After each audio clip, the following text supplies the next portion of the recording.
How true is that philosophy which says, our heaven is seated in our minds.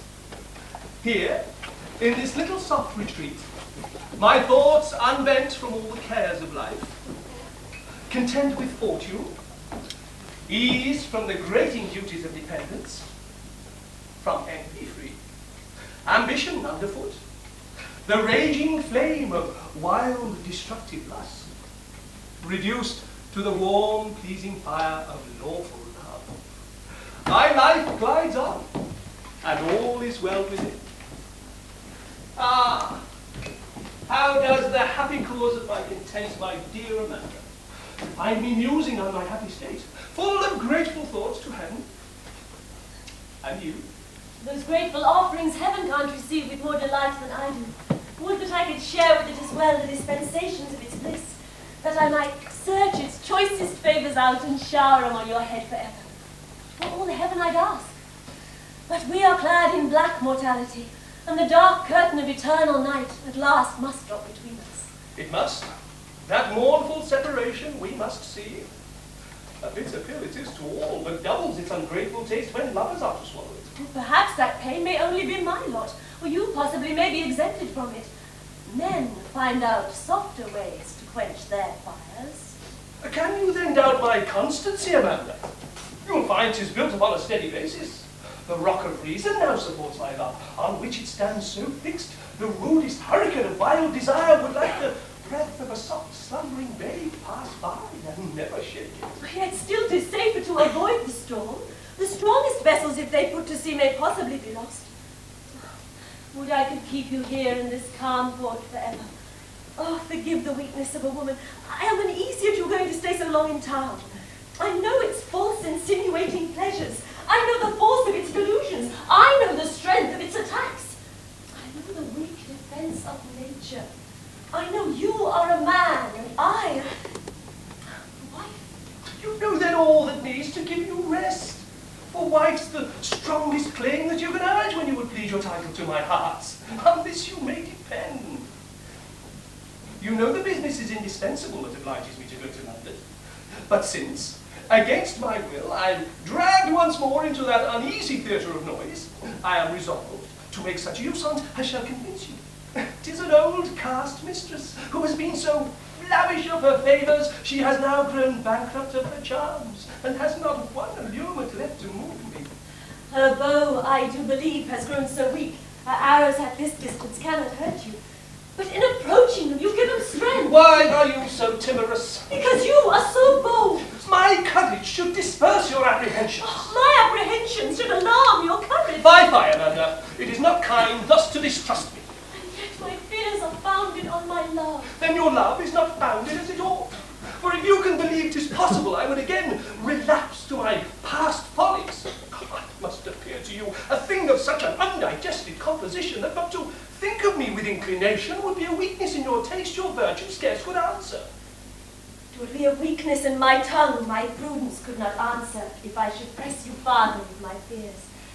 I'll therefore trouble you no longer with them. Nor shall they trouble you much longer. A little time would show you they were groundless.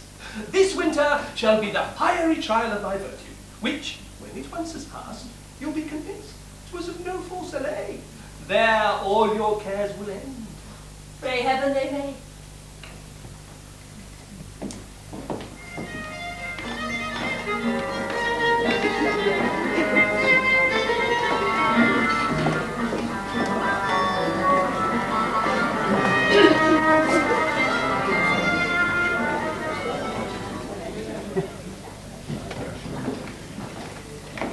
Come, Laurie! Pay the waterman and take the portmanteau. Faith, sir, I think the waterman had as good take the portmanteau and pay himself. Why, sure, there's something left in it. Was a solitary old waistcoat up on honour, sir. Why, what's become of the blue coat, sirrah? Sir, 'twas eaten at Gravesend. The reckoning came to 30 shillings, and your greedy purse was worth but 2.5 crowns. 'Tis very well. Prime Master, we have placed a dispatch, mate. Aye, Hera, canst thou change me a guinea? Good. God has placed a compliment. Egad, I don't know how I shall pay thee then, for I have nothing but gold about me. How much do thou expect, Prime friend? Master, so far against wind and tide is really worth half a piece. Why, faith, I think thou art a good constable fellow. Egad, I begin to have so high an opinion of thy honesty, I care not if I leave my portmantle with thee till I send thee thy money. Oh, God bless you, Anna. But then you are but a stranger to me, and these are nimble times. They're exactly sharp as steel. When your master sends me the money, your portmantle shall be forthcoming. Your name's tall, and Mrs. has got a brandy shop in Drabally Rock. Very well, I'll send for it tomorrow.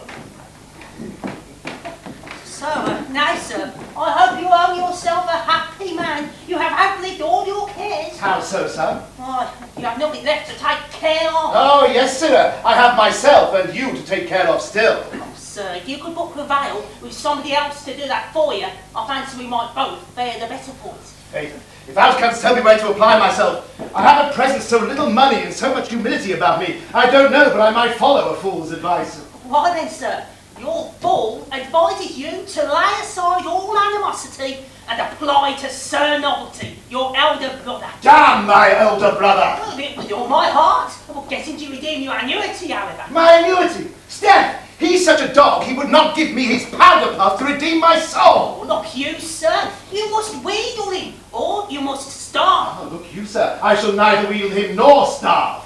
Art thou, then, such an impregnable blockhead to believe he'd help me with a farthing? Not if you treat him the oats on bar, as you used to do. Why, how wouldst thou have me treat him? Like a trout.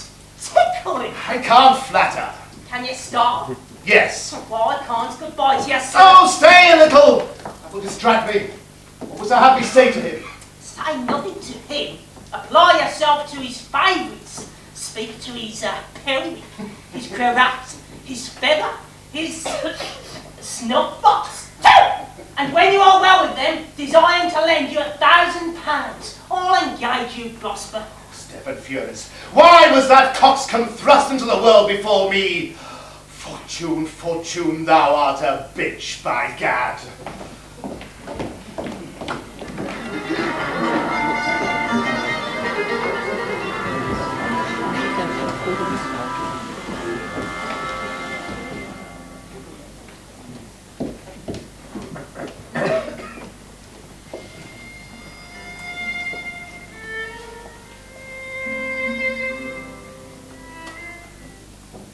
Lavero! Sir, Sir! Pray, sir! Do me the favour to teach your tongue the title the king has thought fit to honour me with. I ask your lordship pardon, my lord. Ah, you can pronounce the word then. I thought it were a churcher, do you hear? The lord. I will dress.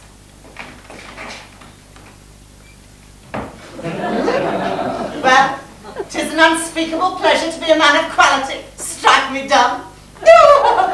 Me lord, your lordship, me lord Fappington. Oh, c'est quelque chose de beau, quelle porte. What? The ladies were ready to puke at me whilst I had nothing but Sir Novelty to recommend me to her. Sure, whilst I was but a knight, I was a very nice fella. Well, 'tis 10,000 pounds well given. Stop me vitals. My lord, the shoemaker, the tailor, the seamstress, the barber, be all ready, if your lordship please. 'Tis well, admit 'em. Esther, that's it, ding ding.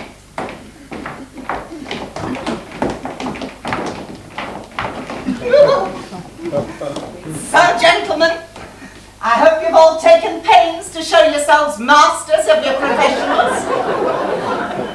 Heavy presume to say so, sir. My lord, your claw and your... What, has he made a lord? My lord, I ask your lordship's humble forgiveness, my lord. I hope, my lord, if I please to own, I have brought you the most accomplished as ever a peer of England trod the stage in, my lord. Would your lordship care to try him now? Aye, but dispose the glasses so that I may see myself before and behind, for I'd love to see myself all wronged.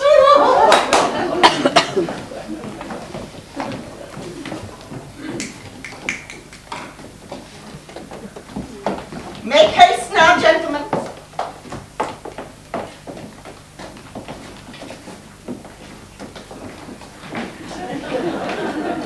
Hold them straight for God's sake.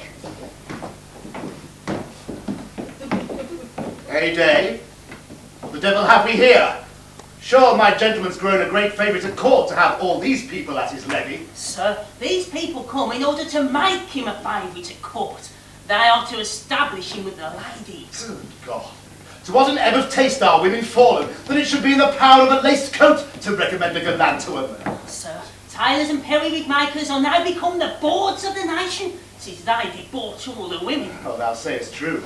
For there's that fop now, has not by nature wherewithal to move a cook-maid.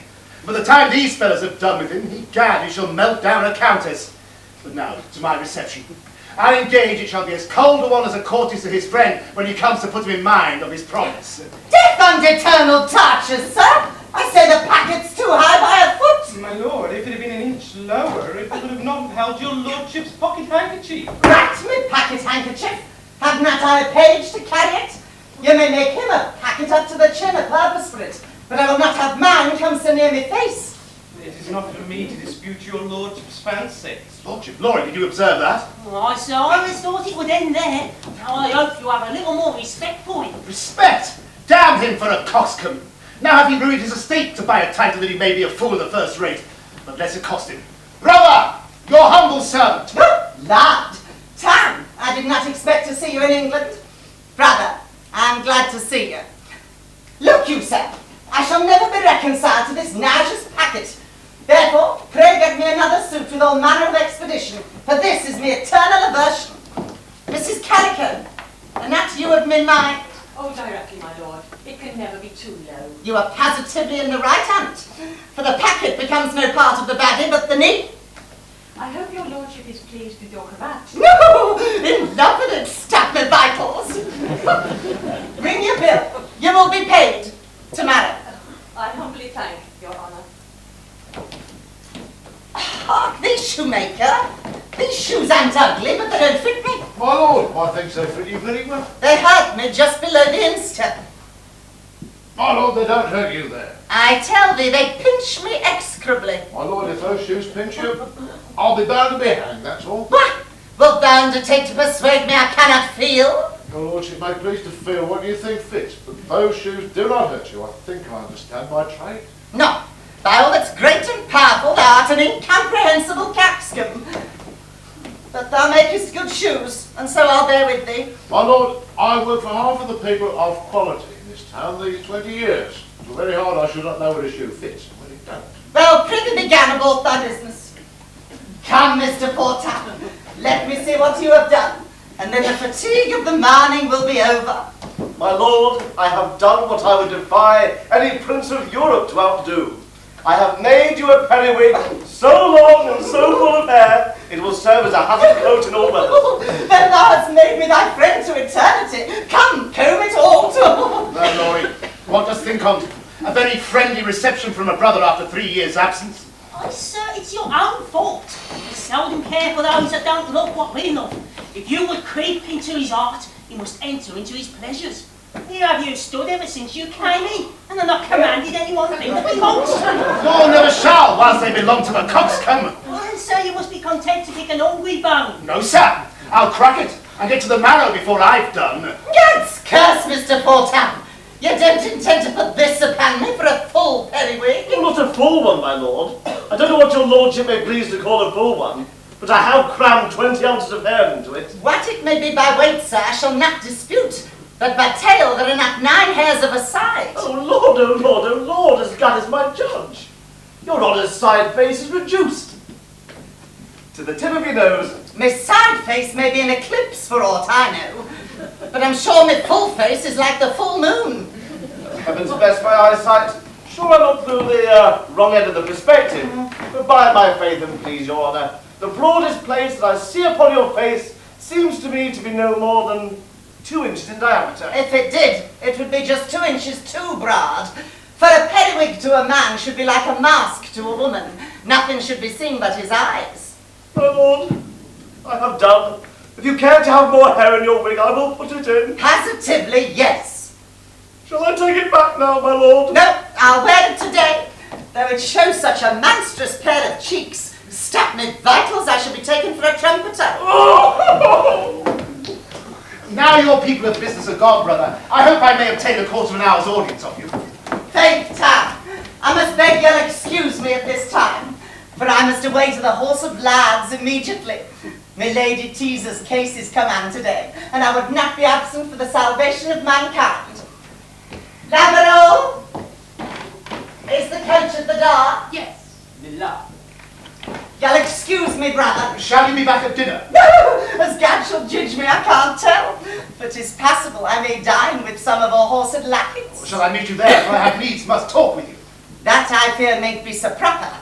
For the lads I commonly eat with are people of a nice conversation. And you know, Tam, your education has been a little at large. But if you'll stay here, you'll find a family dinner. Hey, fella, what is there for dinner? Beef! There's beef. I suppose my brother will eat beef? Dear Tam, I'm glad to see thee in England. Stop me vitals. Oh! Hell and furies! Is this to be borne? Pint, sir. I could almost have given a knock on the pint myself. It is enough. I will now show thee the excess of my passion by being very calm. Come, Laurie, lay thy loggerhead to mine, and in cold blood let us contrive his destruction. Oh, here comes a head, sir. We can contrive it better than us both if he would join in the Confederacy. This light old Cutler alive still. Why, how now, matchmaker? Art thou still here to plague the world with matrimony? You've all bored you. How have you the impudence to be hobbling out of your grave 20 years after you are rotten? When you begin to rot, Sarah, you'll go off like a pippin. One winter will send you to the devil. So, what mischief brings you home again, eh? You young lascivious rogue, you. Let me put my hand in your bosom, Sarah. Stand off, Sodom! Oh, friend, Lizzie, don't be so coy. Keep your hands to yourself, your dog, or I'll ring your nose Sarah, off! Sarah, if you're not happy before you've got to lie here, you know I can't from ahead. But come, I'm still a friend-like person, though I have a contempt for thy understanding. Therefore, I would willingly know thy conditions, so that I may see whether thou standst in need of my assistance. For the widows swarm, my boy, the town is infected with them. I stand in need of anyone's assistance who will help me to cut my elder brother's throat without the risk of being hanged for him. Egad, Sarah, I could help you to do him almost as good a turn without the danger of being burnt in the hand for it. Sayest thou so, old Satan? Show me but how, and my soul is thine. Pox on thy soul, keep it thy warm body, Sarah. But I shall have substantial title to it when I tell thee my project. Out with it then, Dad, and take possession as soon as thou wilt. Sayest thou so? Now, Sarah, you must know that I have done you the kindness to make up a match for your brother. Sir, I'm very beholden to you, truly. You may be, Sarah, before the wedding day yet. The lady is a great heiress, £1,500 a year, and a great bag of money. The match is concluded, the writings are drawn, and the pipkins to be cracked in a fortnight. Now you must know, Stripling, with respect to your mother, that your brother is the son of a whore. Good. He gave me a bond of £1,000 for helping into this fortune, and he's promised me as much more again in ready money on the day of the marriage. Oh, I understand from a friend that he ne'er designs to pay me. But if therefore you will be a generous young dog and secure me £5,000, I'll be a covetous old rogue and help you to the lady. Gad, if thou canst bring this about, I'll have thy statue cast in brass. But don't you dote, you old pander, when you talk at this rate? Oh, that your youthful part shall judge on.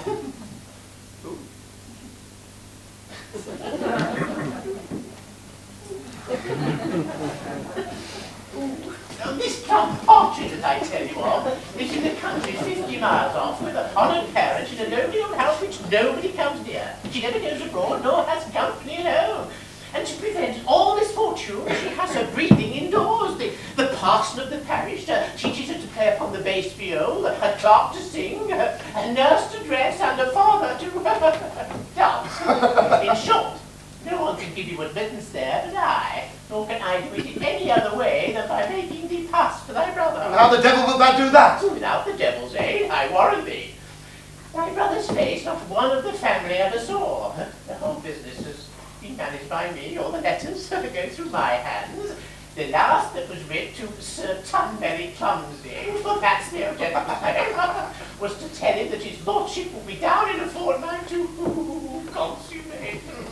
Now, you should leave immediately and say that you read that letter only to have the romantic pleasure of surprising your mistress.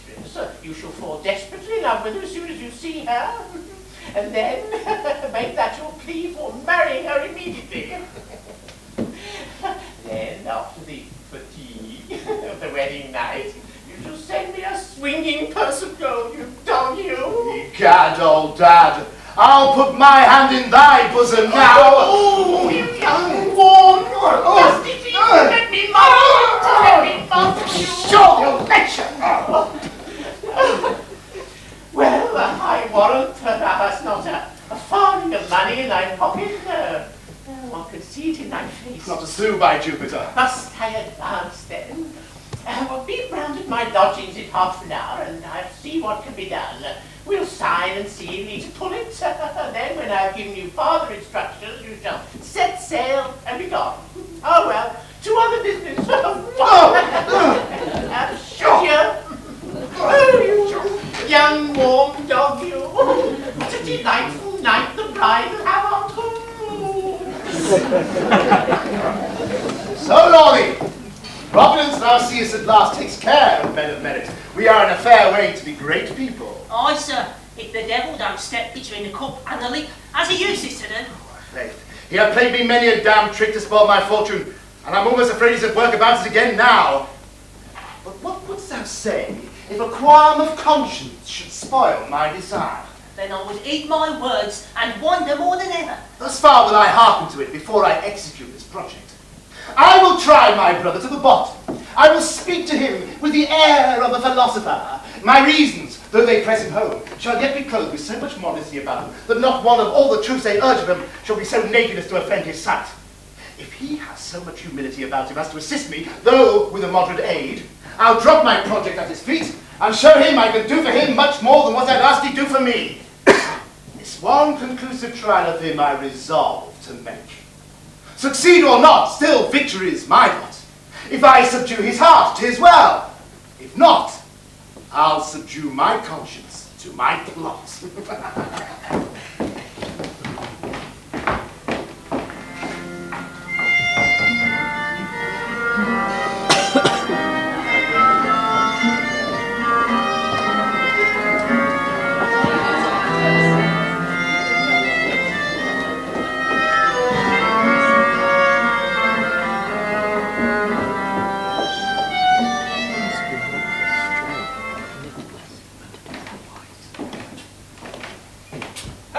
The lodgings, my dear.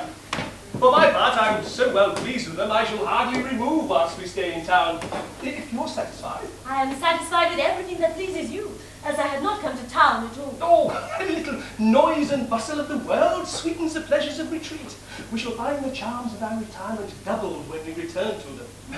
That pleasing prospect will be my chiefest entertainment, whilst, much against my will, I am obliged to stand surrounded with these empty pleasures, which it is so much the fashion to be fond of. I own most of them are indeed but empty. Nay, so empty one would wonder by what magic force they act when they induce us to be vicious for their sakes.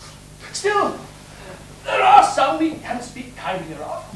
There are delights of which the private life is destitute, which may divert an honest man, be of harmless entertainment to a virtuous woman. The conversation of the town is one, and truly, with some small allowances, the plays, I think, may be esteemed enough.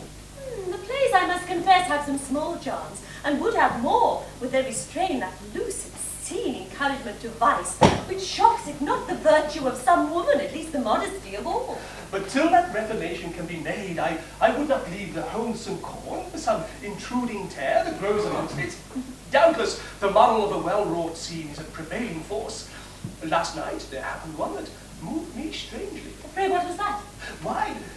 But I think 'tis not worth repeating. Yes, pray, let me know. No, I think 'tis best let alone. Nay, now you make me have a mind to know. 'Twas a foolish thing. You'd perhaps grow jealous should I tell you it. Though without cause, heaven knows.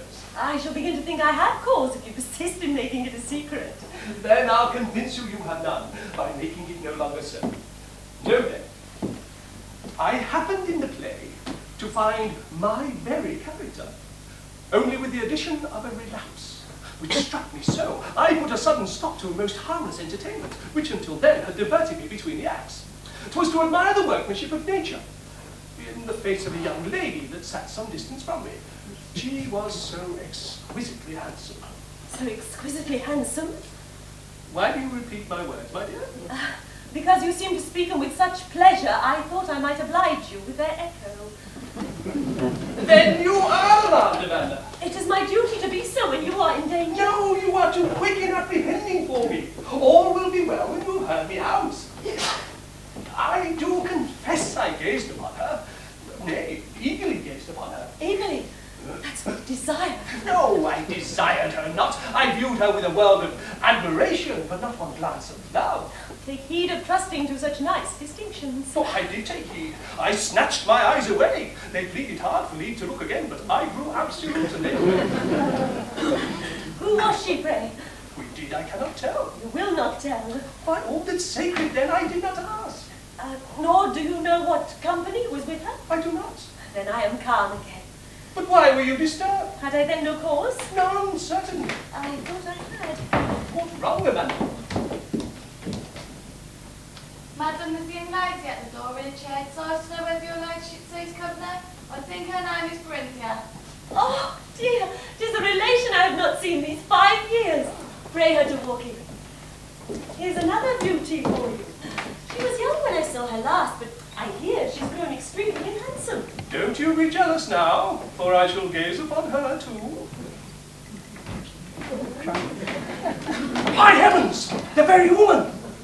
Dear Amanda, I did not expect to meet with you in town. Sweet cousin, I'm overjoyed to see you. Mr. Lovelace, here is a relation and a friend of mine I desire to be better acquainted with. If my wife never desires a harder thing, madam, her wish will be easily granted. I think, madam, I ought to wish you joy. Joy?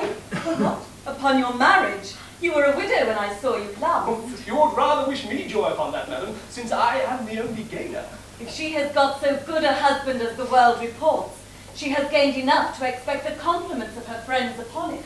If the world is so favourable to me to allow I deserve that title, I hope 'tis so just to my wife to own I derive it from her. Sir, 'tis so just to you both to own you are and deserve to be the happiest pair that live in it. I'm sure we shall lose that character, madam, whenever you happen to change your position.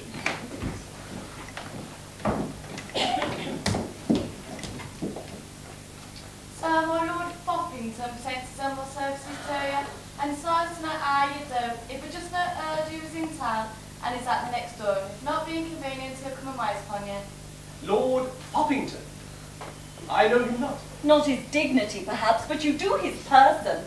'Tis the novelty. Oh. He has bought a barony in order to marry a great fortune, and the patent has not been passed 48 hours, and he has already sent how-do-yous to all the town to make him acquainted with his title. Give my service to his lordship. Let him know I am proud of the honour he intends me. Sure, this addition of quality must have so improved his coxcomb. He can't but be a very good company for a quarter of an hour. Now, it moves my pity more than my mirth to see a man whom nature has made no fool be so very industrious to pass for an ass. Sir, I am your most humble servant. I wish you joy, my lord. Oh, down, sir. Madam, your ladyship's welcome to talk. I wish your lordship joy. Oh, heavens, madam. Oh, my lord, this young lady is a relation of my wife's. The beautifulest race of people upon earth. Rat me. Dear Lovelace, I'm overjoyed to see that you've brought your family to Taunton again. I am. Stepney vitals. But I desire to lie with your wife. For God's sake, madam, how has your ladyship been able to subsist thus long under the fatigue of a country life? Oh, my life has been very far from that, my lord. It has been a very quiet one. What? That's the fatigue I speak of, madam. For 'tis impossible to be quiet without thinking. Nor thinking is to me the greatest fatigue in the world. Does not your lordship love reading, then? Oh, passionately, madam. But I never think of what I read. Well, how can your lordship read without thinking? Oh, Lord, can your ladyship pray without devotion, madam? Well, I must own, I think books the best entertainment in the world. I am so very much of your ladyship's mind, madam, that I have a private gallery where I walk sometimes. 'Tis furnished with nothing but books and looking glasses. Madam, I have gilded them and arranged them so prettily. Before Gad, it's the most entertaining thing in the world to walk and look upon. Nay, I love a neat library too, but 'tis, I think, the inside of the book should recommend it most to us. That I must confess I am not altogether so fond of.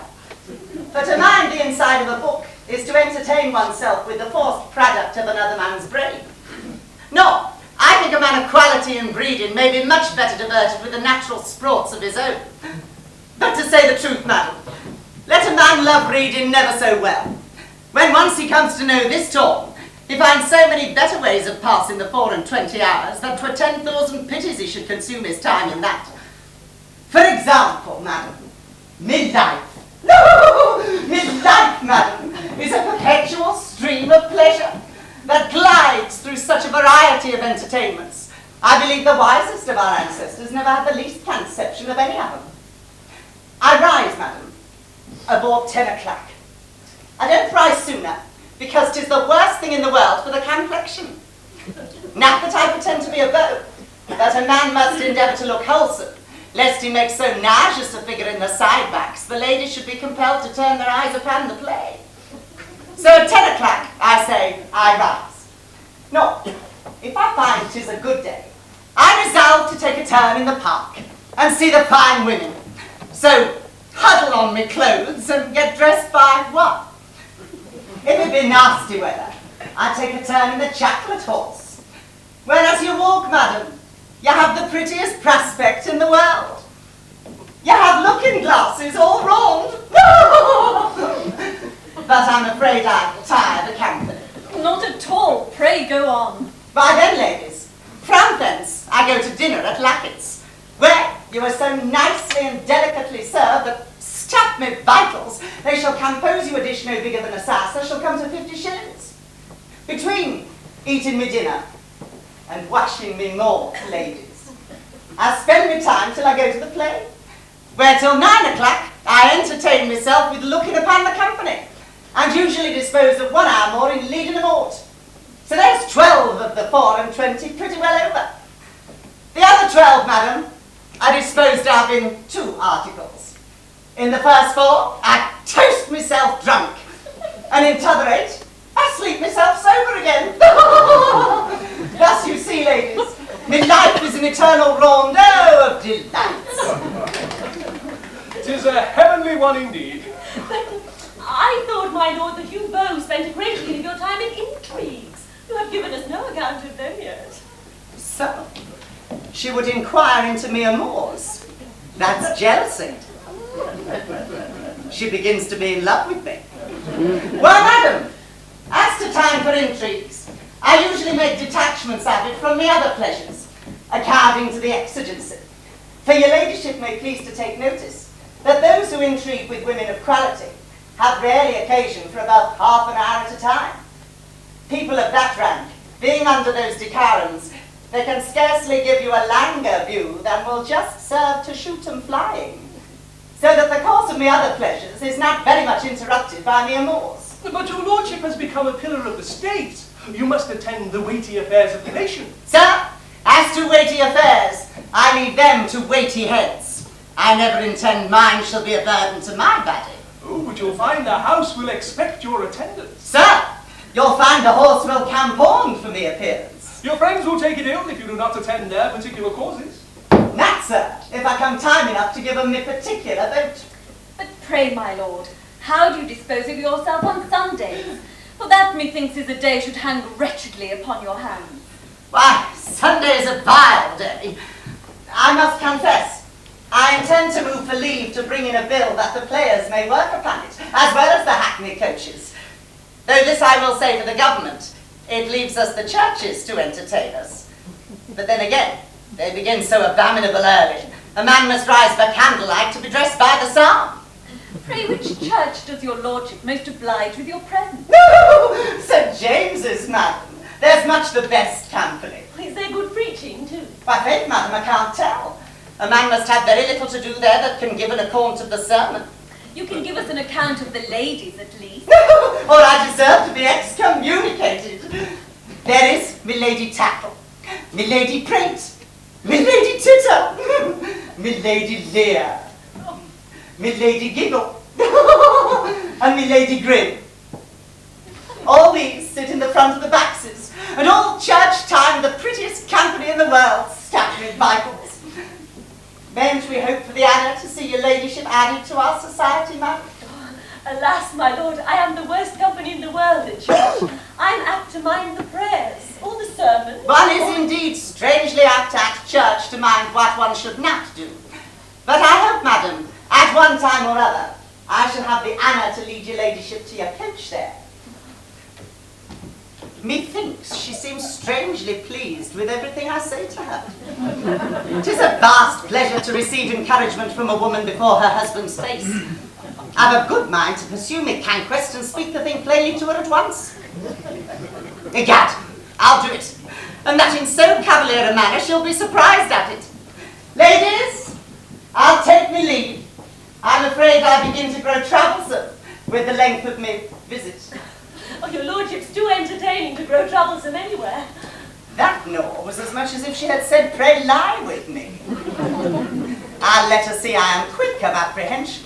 Oh, Lord, madam, I had like to have forgot a secret I must needs tell your ladyship. Ned, you must not be so jealous nor as to listen. Oh, no, my lord. I'm too fashionable a husband to pry into the secrets of my wife. I am in love with you to desperation. Strike me speechless. That's cursed, madam. I'm a peer of the realm. Do you affront my wife, sir? Nay then!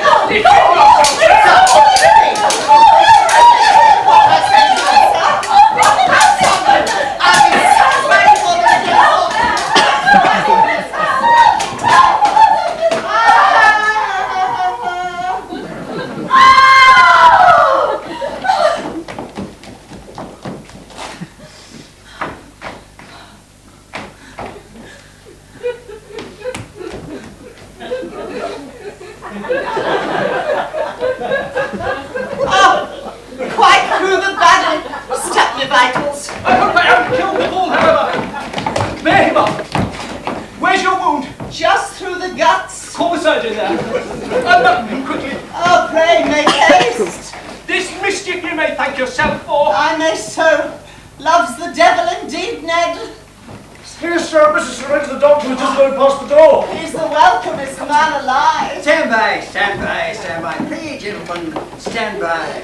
Lord have mercy upon us. Did you never see a man run through the body before? Oh, Mr. Syringe. I'm a dead man. A dead man, am I? I should laugh to see that in you. Really don't stand prating. Look upon his wound. Why, and what if I won't look at his wound this order, sir? Why, he'll bleed to death, sir. Then I'll fetch him to life, sir. Knife! He's run through the guts, I tell thee. When he were run through the heart, I should get more credit by his cure. Now are you satisfied? Let me come at him. Let me come at him. Owns, what a gash is here. Why, sir, a man could drive a coach and 6 horses into you. Why, what the devil did you run the gentleman through with? A sign? A little prick between the skin and the ribs. Let me see the wound. Then you shall dress it, sir, for if anybody looks upon it, I won't. Why, thou art the veriest coxcomb I ever saw. I am only the master of my trade, sir. Surgeon, Yes, sir. is there any hopes? I can't tell. What would you give for your cure, sir? 500 pounds with pleasure. £500 with pleasure. Then perhaps there may be hopes. Quick, we must avoid further delay. Put him into a chair and carry him to my house. Dear Lovelace, adieu. If I die, I forgive thee. And if I live, I hope thou'lt do as much by me. I am very sorry that you and I should quarrel, but I hope there's an end on't. For if you are satisfied, I am. I shall hardly think it worth my prosecuting any further, sir. So you may be at rest. Art a generous fellow, strike me dumb. That thou hast an impertinent wife, stab me vitals. Carry him home, carry him home. We shall have him prayed himself into a fever by and by. Carry him home, carry him home.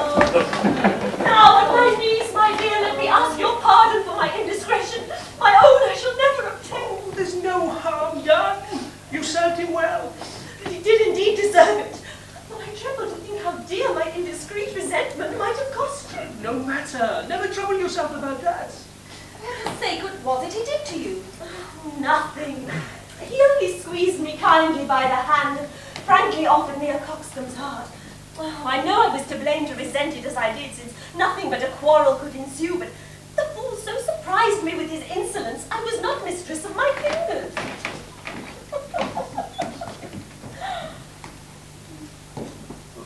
Save you, good people. I'm glad to find you all alive.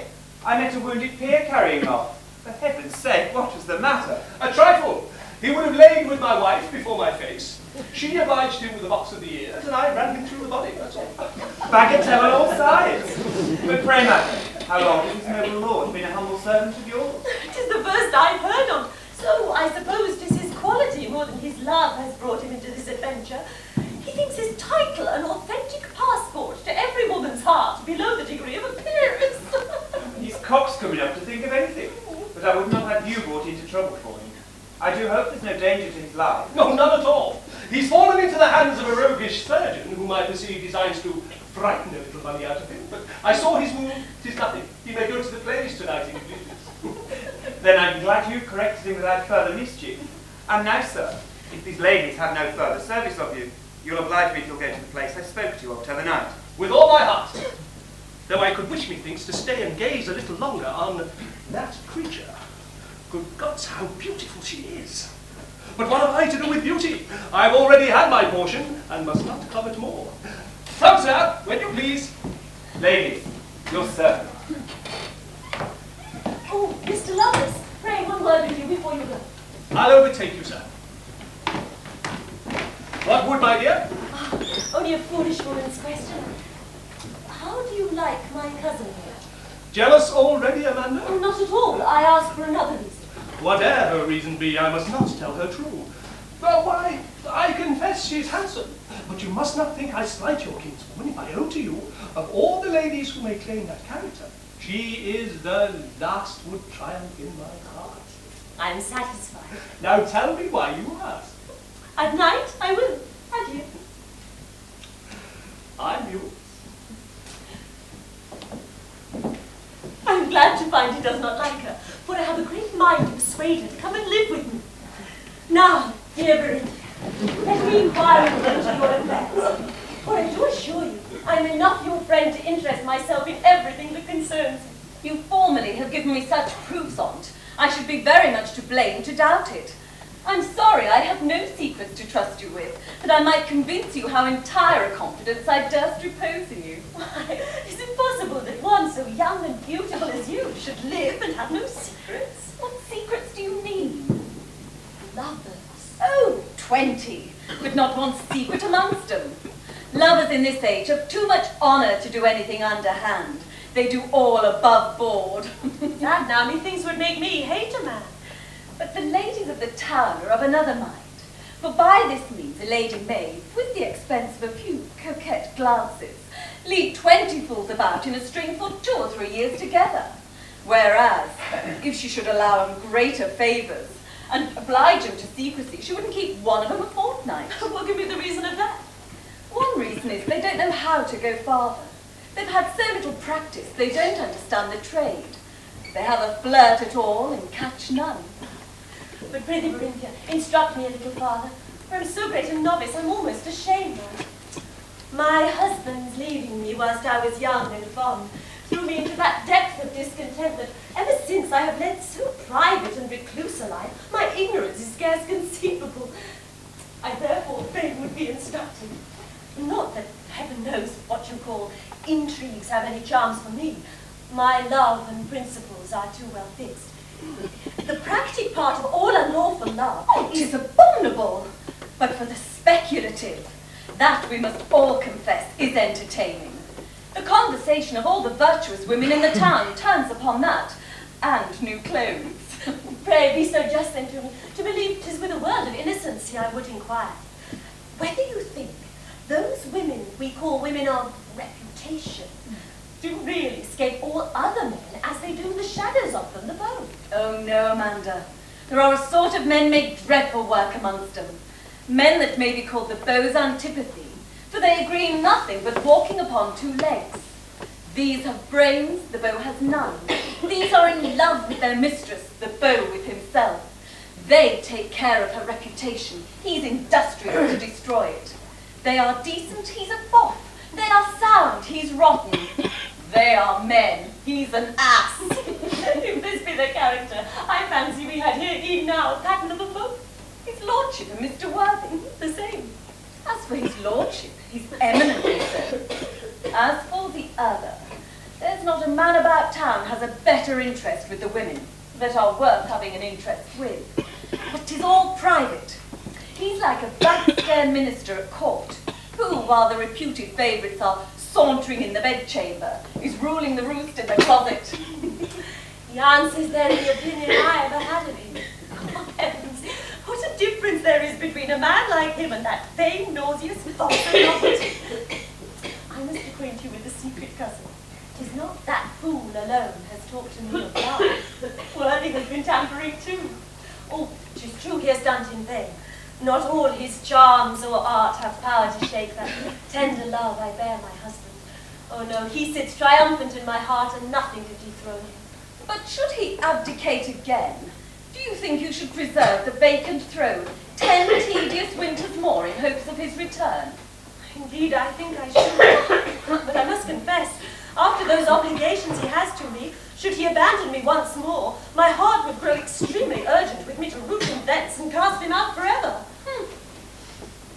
Were I that thing they call a slighted wife, somebody should run the risk of being that thing they call a husband. Fie, Berithia, no revenge should ever be taken against a husband. But to wrong his bed is a vengeance, which of all vengeance Is the sweetest. Don't I talk madly? madly indeed. Yet I'm very innocent. That I dare swear you are. You are always very entertaining company. But I find since marriage and widowhood have shown you the world a little, you are very much improved. Alack a day, there has gone more than that to improve me if she knew all. Oh, for heaven's sake, Berithia, tell me what way I can take to persuade you to come and live with me. Why, one way in the world there isn't but one. Pray, which is that? It is to assure me I shall be very welcome. Oh, if that be all, you shall eat night here tonight. Tonight? Yes, tonight. Why, the people where I lodge will think me mad. Oh, let them think what they please. Say you so, Amanda? Then they shall think what they please, for I'm a young widow and I care not what anybody thinks. Ah, Amanda, it's a delicious thing to be a young widow. You will hardly make me think so. Ha, that's because you are in love with your husband. But that is not every woman's case. I hope 'twas yours at least. Mine, say you? Now have I a great mind to tell you a lie, but I should do it so awkwardly you'd find me out. Penny, and speak the truth. Shall I? Then after all I did love him, Amanda, as a nun does penance. Why did you not refuse to marry him then? Because my mother would have whipped me. How did you live together? Like man and wife, asunder. He loved the country, I the town. He hawks and hounds, I coaches and equipage. He eating and drinking, I carding and playing. He the sound of a horn, I the squeak of a fiddle. We were dull company at table, worse a bed. Whenever we met, we gave one another the spleen and never agreed but once, which was about lying alone. But tell me one thing truly and sincerely. What's that? Did not his death at last extremely trouble you? Oh, yes. No. Oh, Amanda, if ever you are a widow again, pray keep yourself so as I do. Why do you then resolve you'll never marry? No, I resolve I will. How so? That I never may. Well, my opinion is, form what resolution you will, matrimony will be the end on't. Faith, it won't. How do you know? I'm sure on't. Why? Do you think 'tis impossible for you to fall in love? No. Nay, but to grow so passionately fond that only the man you love can give you rest. Well, what then? Why, then you'll marry him. How do you know that? Why, what could you do else? Nothing but sit and cry. Oh, pshaw! Oh, poor Amanda. You have led a country life, but if you'll consult with the widows of this town, they'll tell you never to take the lease of a house you can hire for a quarter's warning.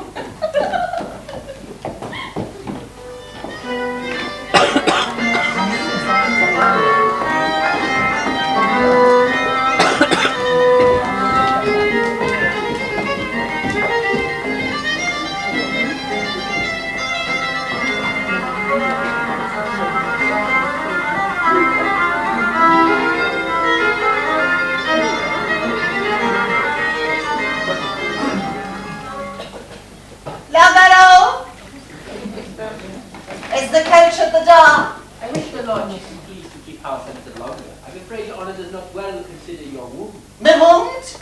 I would not be in eclipse another day though I had as many wounds in my guts as I have in my heart.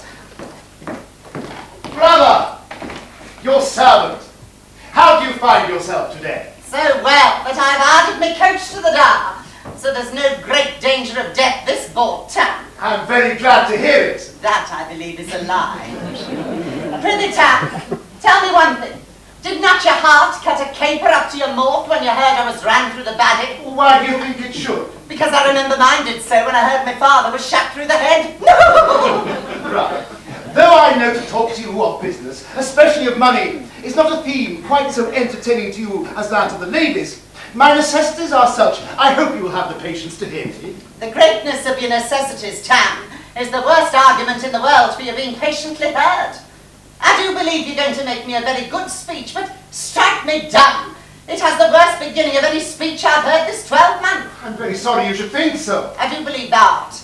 But come, let's know thy affair quickly, for 'tis a new play, and I shall be so rumpled and squeezed with pressing through the crowd to get to my servant. No, the women will think I've lain all night in my clothes. Why then, that I may not be the author of so great a misfortune.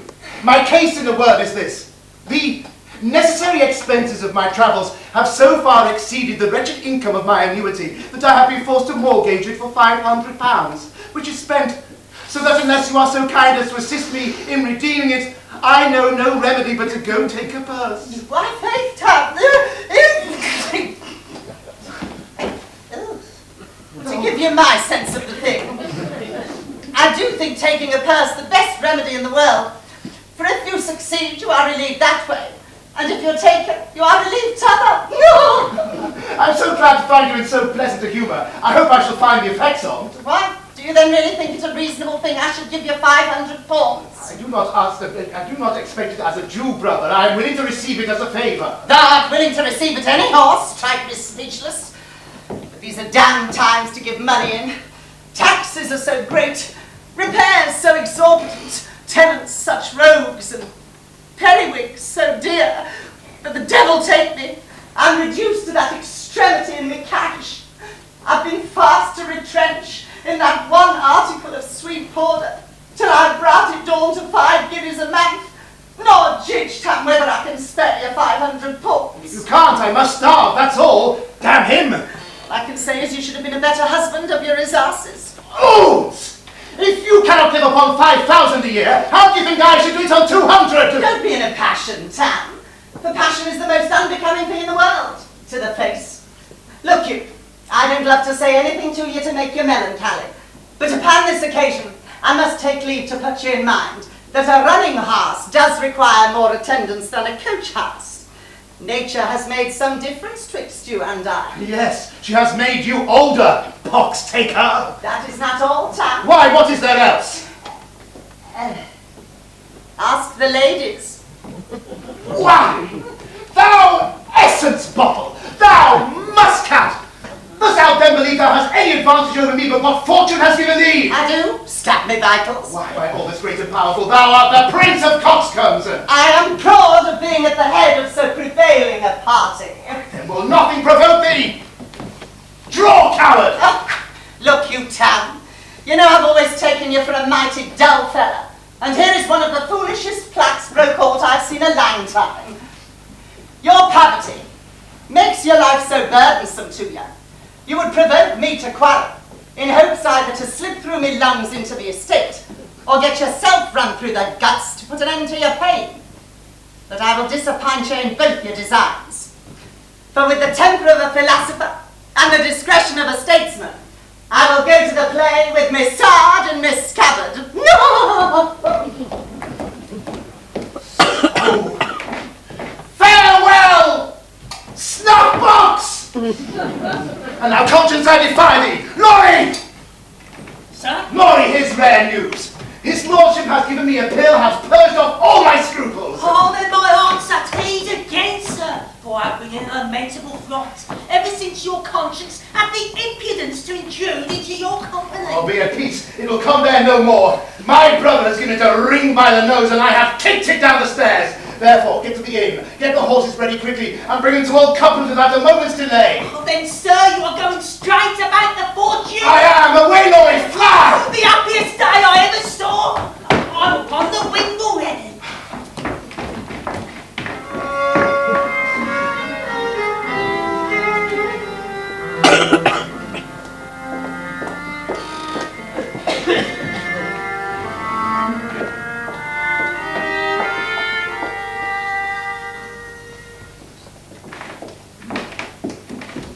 Is my wife with him?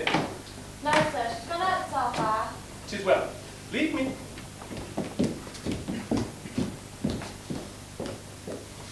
Sure fate has yet some business to be done before Amanda's heart and mind must rest. Else why, amongst those legions of sex which throng the world, should she pick out for her companion the only one on earth whom nature has endowed for her undoing? Undoing, did I say? Who shall undo her? Is not her empire fixed? Am I not hers? Did she not lift me up to envied fortune, give me herself and all that she possessed, without a thought of more return than what a poor repenting heart might make her? Hasn't she done this? And if she has, am I not strongly bound to love her for it? To love her? Why then do I not love her? Ah, by earth and heaven I do. Nay, I have demonstration that I do, for I would sacrifice my life to serve her. Yet hold, if laying down my life be demonstration of my love, what is't I feel for Berithia? For should she be in danger, methinks I would be inclined to risk it for her service too, yet I do not love her. How then subsists my proof? Ah, I have found it out. What I would do for one is demonstration of my love.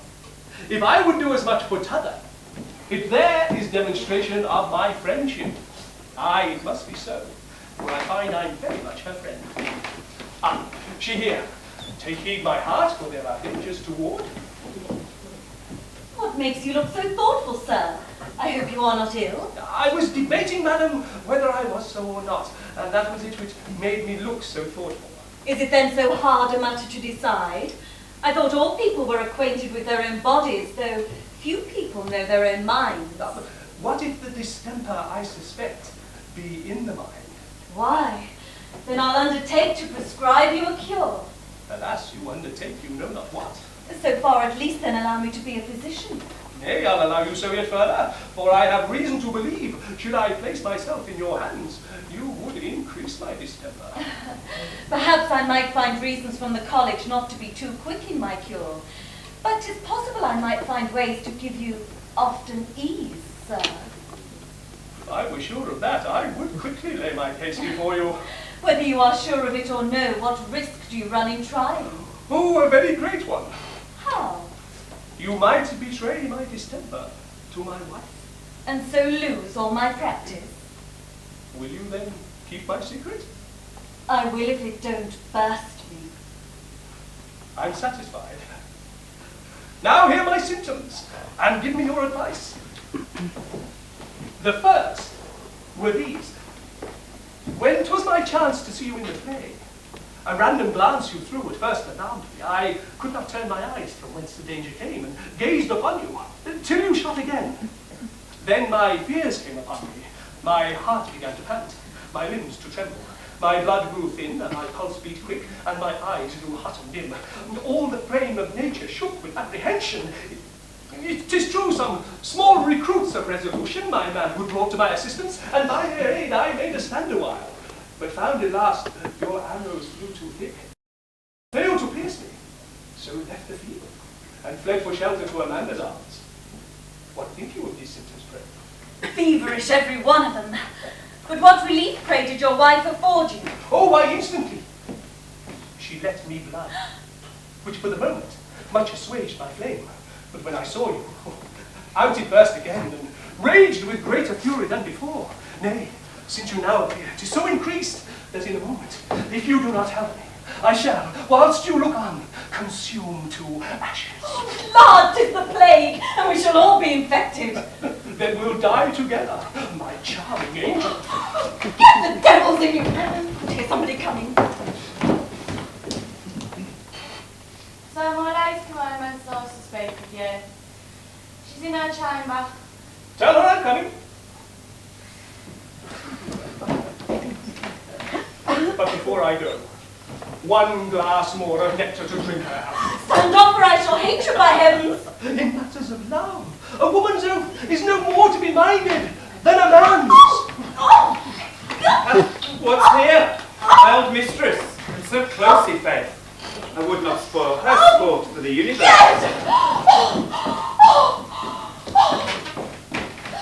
Oh, now do I pray to heaven, with all my heart and soul, that the devil in hell may take me, if ever I was better pleased in my life. Oh, this man has bewitched me, that's certain. Oh, I am condemned, but thanks to heaven, I feel myself each moment more and more prepared for my execution. Nay, to that degree, I don't feel I have the least fear of dying. This discovery is a lucky one, and I hope to make good use on it. That gentlewoman is then no fool. Should be able to make her understand her interest. Madam, your servant. I need not ask you how you do. You have so good a colour.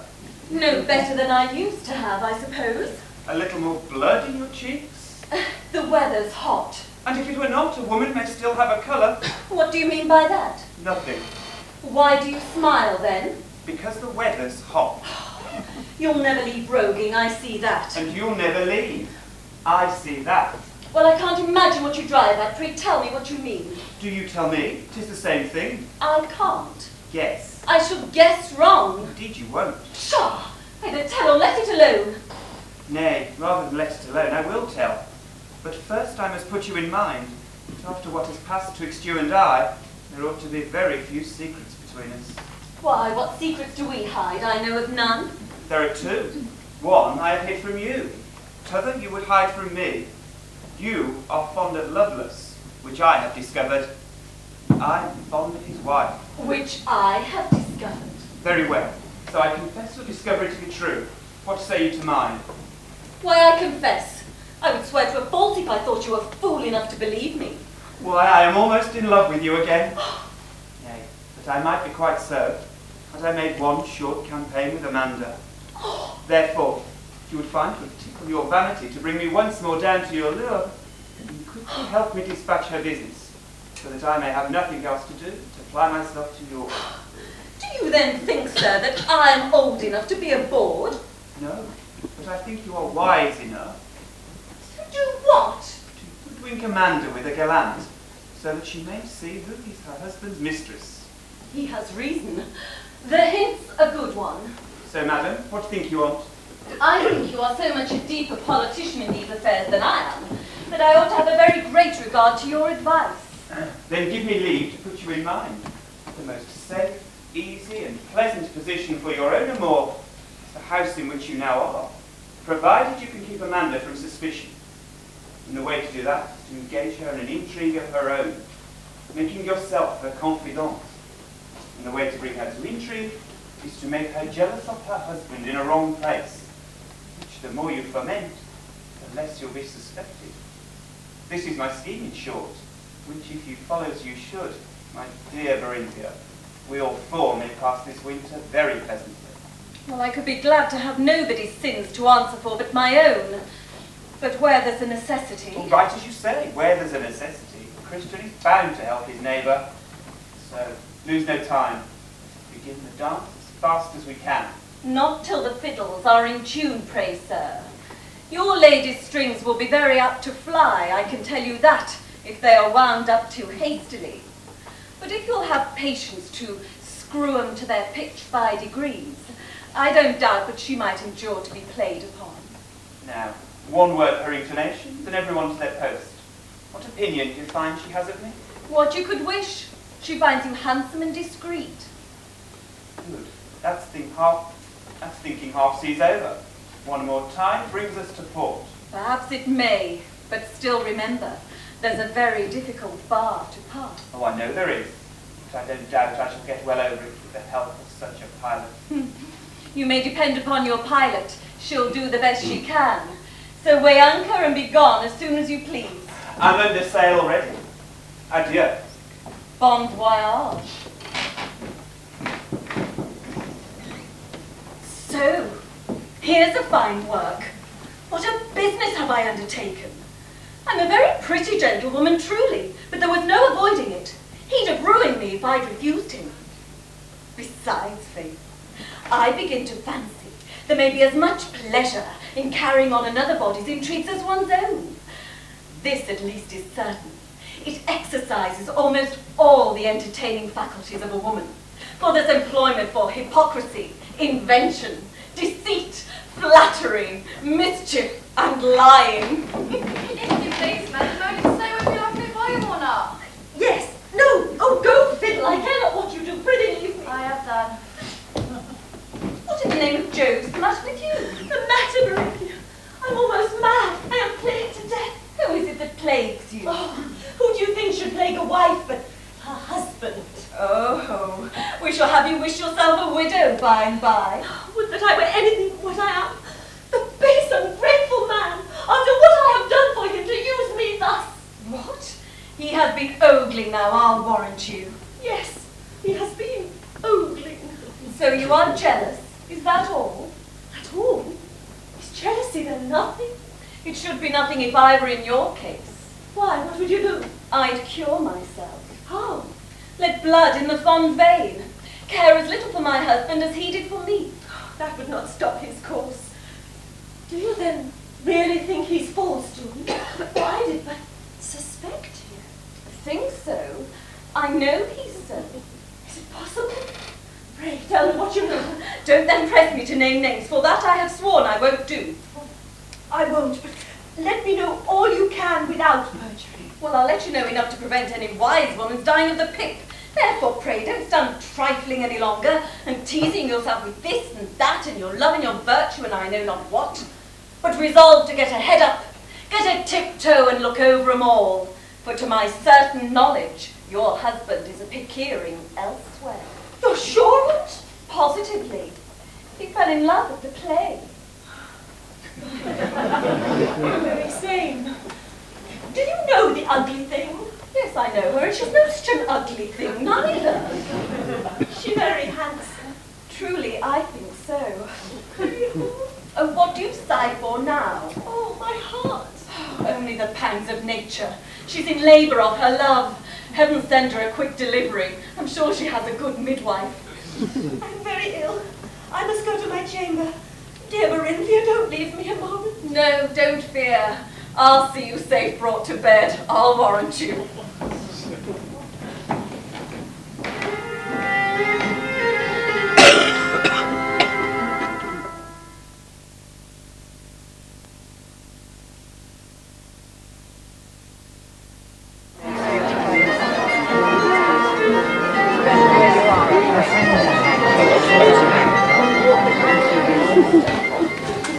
So, here's our inheritance, Laurie, if we could but get possession. Methinks the seat of our family looks like Noah's Ark, as if the chief part of it was designed for the fowls of the air and the beasts of the field. Right, sir, don't let your head dwell upon the orders of building here. Get but the heiress, let the devil take the house. Get but the house, let the devil take the heiress, I say. At least if she be as old Coupler describes her. But come, we have no time to squander. Knock at the door.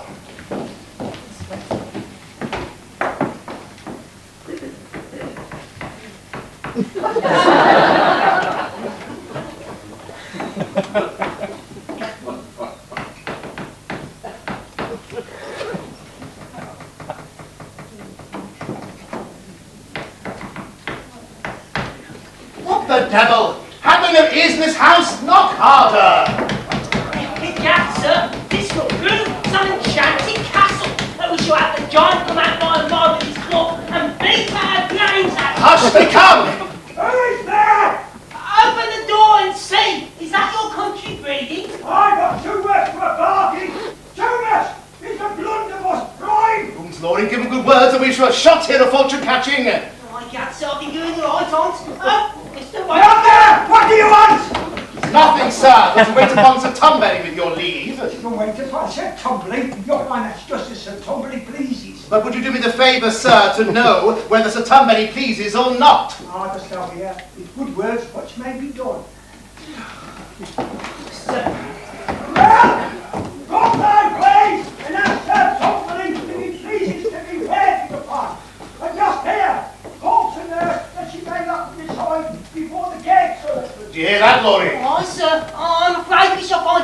good job on. Pray heaven that old rogue coupler hasn't sent us to fetch milk out the gun. I warrant thee all will go well. See, the door opens. Oh, Lord, oh, Lord, oh, Lord. I feel the goodness. I'm there, step so I bear nothing. Would I go up to the chin of your spawn? Who is it here has any business with me? Sir, 'tis I, if thy name be SUTTON Clumsy. Sir, my name is Sir Tunberry Clumsy, whether you have any business with me or not. So you see, I'm not ashamed of my name or my face, neither. Sir, you have no cause that I know of. Sir, if you have no cause neither, then I desire to know who you are. But till I know your name, I shall not let you in my house. And when I know your name, 'tis 6 to 4, I shan't let you in neither. Sir, I hope you will find this letter an authentic passport.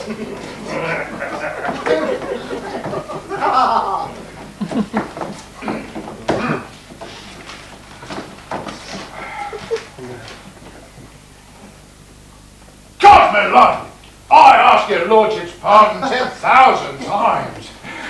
Here, run into those quicker. Get a Scotch coal fire going to the great parlour, set out all the turkey work chairs, and get the great brass candlesticks out, and make sure you stick their sockets full of laurel. Oh, run!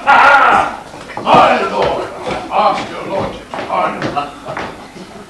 And you in, run away to nurse. Better let Miss Hoyden loose again, and if 'twere not shifting day, let her put on a clean tucker, quick! Loose again?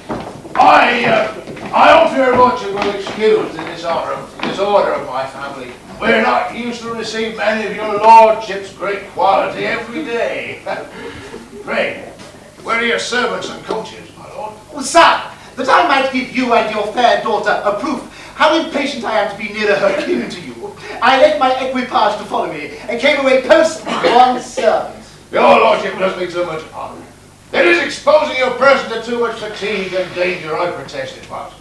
But my daughter shall endeavour to make what amends she can, and though I say it that should not say it, Hoyden has charm. Oh, sir, I'm no stranger to him, though I am to her. Common fame hath done her justice. My lord, I am common fame's most humble, grateful servant. My lord, my girl's young. Hoyden is young, my lord, but this I will say for her. What she lacks in art, she has by nature. And what she wants in age is made good in her constitution. So, pray, my lord, walk in. Pray, my lord, walk in. Sir, I wait upon you.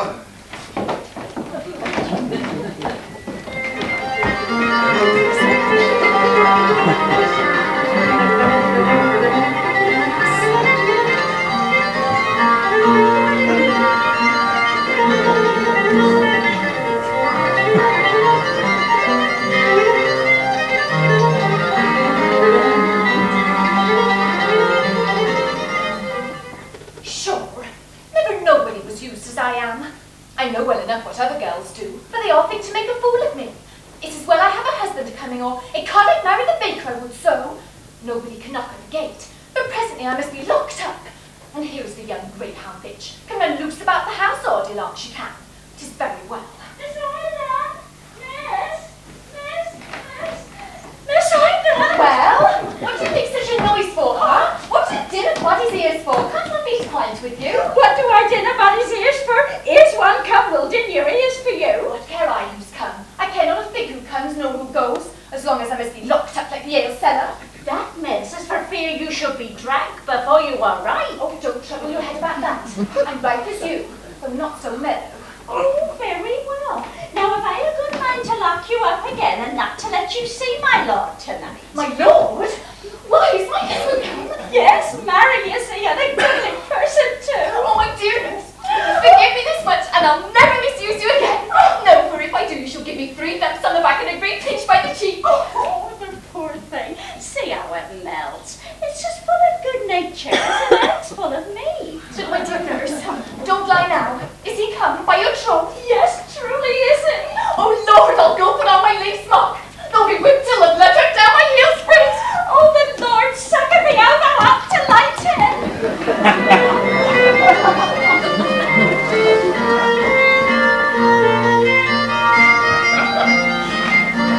My most noble lord, I am proudly honoured to see your lordship within my doors, and I humbly crave leave to beg you welcome with a cup of sack wine.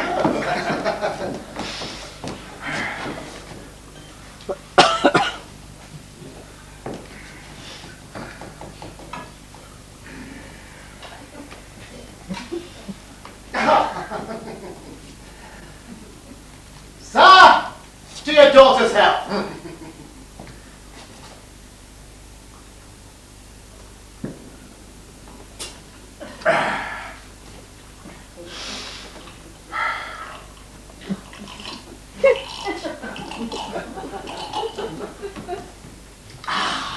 More.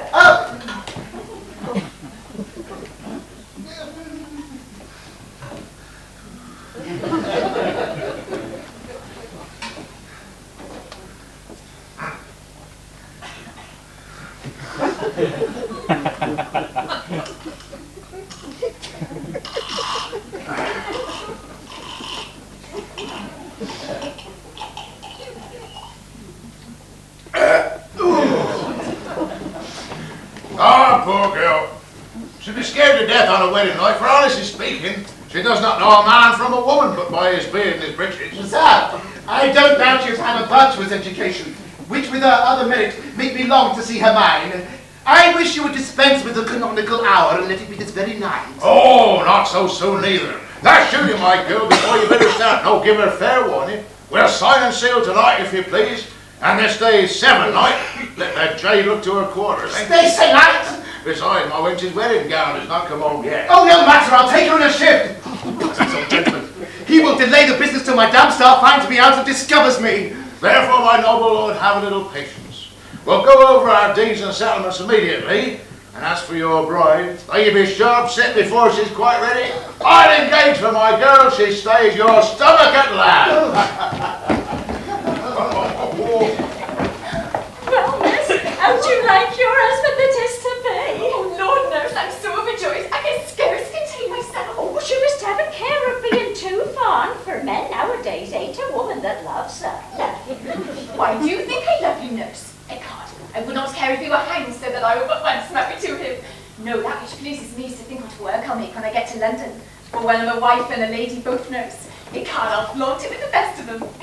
Oh, look, if his honour be not coming to you. Now, if I was sure you would behave yourself handsomely and not disgrace me that have brought you up, I'd leave you alone together. That's my best nurse. Do as you would be done by. Trust us together this once. And if I don't show my breeding from the head to the foot of me, may I be twice married and die of age. Oh, this once I'll venture you, but if you disparage me... Never fear, I'll show him my parts, I'll warrant him. These old women are so wise when they get a poor girl in their clutches. But ere it be long, I shall know what's what, as well as the best of them. Madam, your servant. I am glad to find you alone, for I have something important to speak to you about. Sir, my lord, I meant, you may speak to me about what you please. I shall give you a civil answer. You give me so an obliging one. It encouraged me to tell you in a few words what I think for your own interest and mine. Your father, I suppose you know, has resolved to make me happy in being your husband, and I hope I may depend upon your consent to perform what he desires. Sir, I never disobey my father in anything but eating of green gooseberries. So good a daughter must needs make an admirable wife. I am therefore impatient till you are mine, and hope you will so far consider the violence of my love that you will not have the cruelty to defer my happiness as long as your father desires it. Pray, my lord, how long is that? Madam, 1,000 year, a whole week. A week? Why, I shall be an old woman by that time. And I an old man. We shall find a greater misfortune than love. But I thought 'twas to be tomorrow morning as soon as I was set. I'm sure nurse told me so. And it will be tomorrow morning still, if you'll consent. If I'll consent? Why, I thought I was to obey you as my husband. That's when we are married. Till then, I am to obey you. Why then, if we are to take it by turns, it's the same thing. I shall obey you now, and when we are married, you shall obey me. With all my heart. But I doubt we must get nurse on our side, or we shall hardly prevail with the chaplain. No more we shan't indeed, for he loves her as much as he loves his pulpit, and would always be preaching to her by his goodwill. Why then, my dear little bedfellow, if you'll call her hither, we'll try and persuade her presently. Oh, I can show you a way how to persuade her to anything. How's that? Why, tell her she's a wholesome, comely woman and give her half a crown. Nay, if that will do it, she shall have a half score of them. Oh, Jiminy, for half that she'd marry herself. I'll run and call her. Nurse! So, matters go swimmingly. This is a rare girl, i' faith. What a time I shall have on't with her at London. I'm much mistaken if she don't prove a March hare all year round.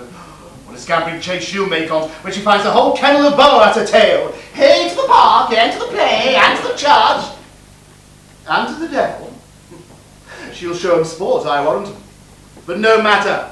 She brings an estate will afford me a separate maintenance. How do you do, good Mistress Nurse? I desired your young lady would let me see you, that I might thank you for your extraordinary care and conduct in her education. Pray, accept this small acknowledgement for it at present, and depend upon my farther kindness when I shall be that happy thing, her husband. Gold by make-ends. Unless your honour's goodness is too great. All I can boast of is I gave her good, pure milk, and so your honour would have said, and you see now the poor thing sucked it. Oh, God's blessing on the sweet face on it. How it used to anger this poor teat, and it did suck and squeeze and kick and sprawl in there, till the belly on it was so full it dropped up like a leaf.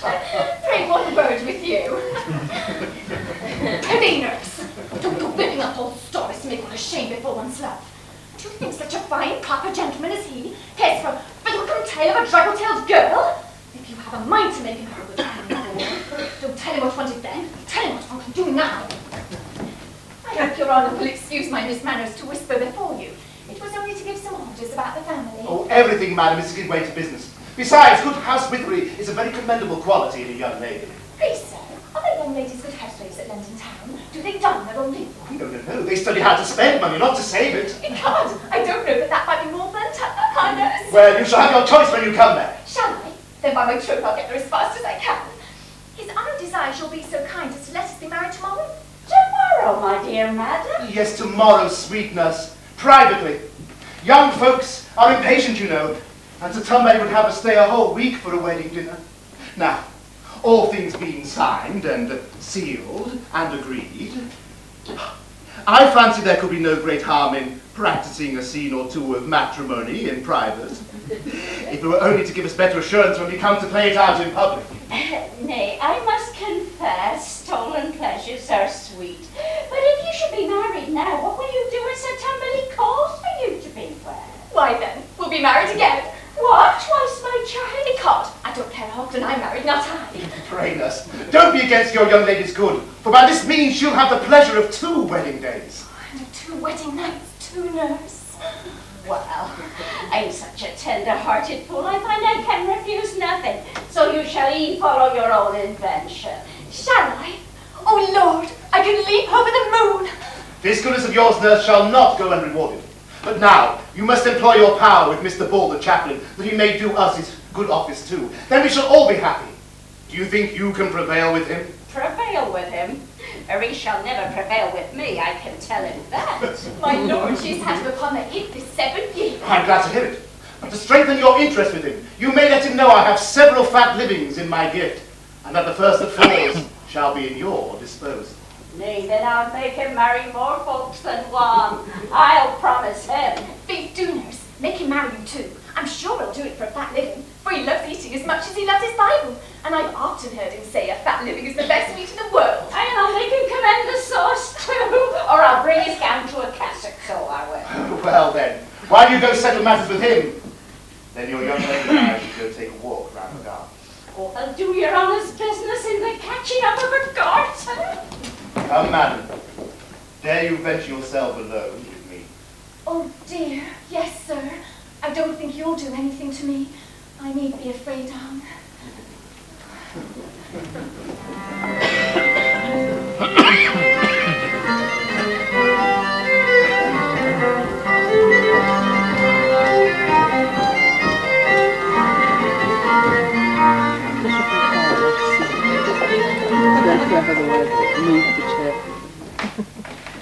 Now, dear, Mr. Worthing, you have a great mind to persuade me I'm in love with you. I have a great mind to persuade you. You don't know what you are in love with.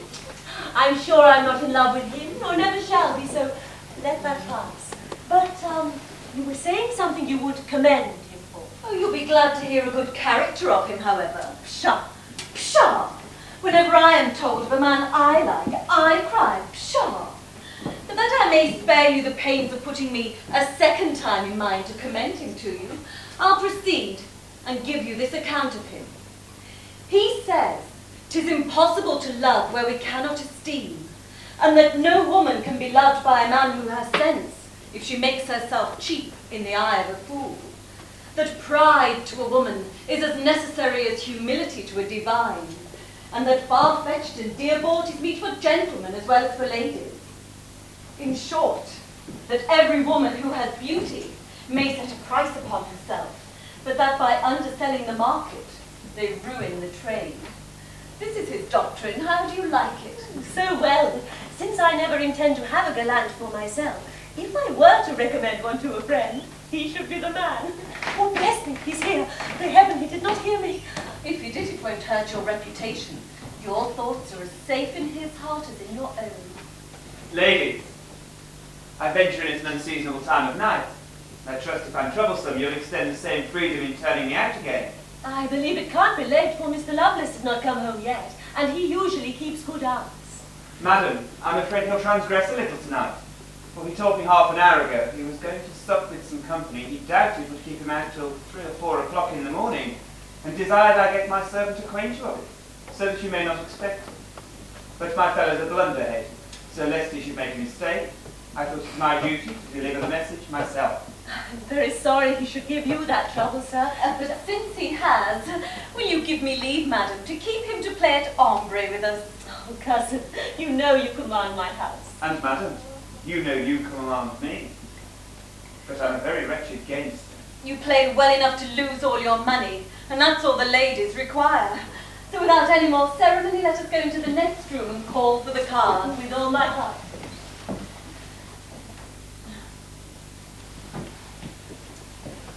Well, how this business will end, heaven knows.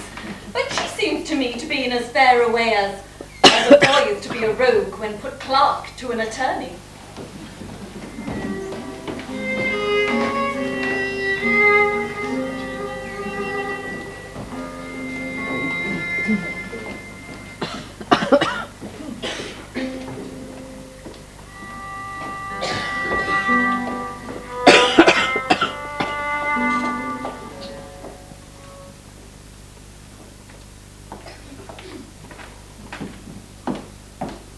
So, thus far, all's well. I've got into her bedchamber, and I think no one has perceived me steal into the house.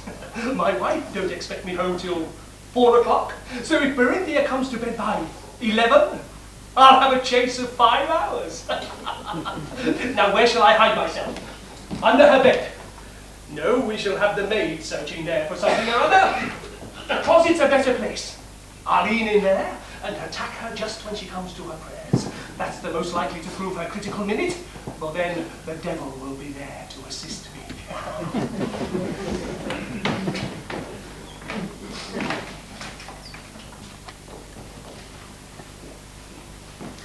Well, sure, I'm the best-natured woman in the world.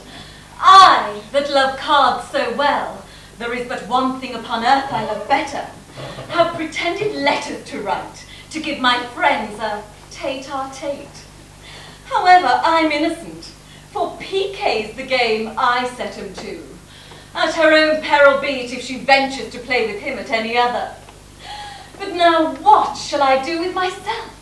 I don't know how in the world to pass my time.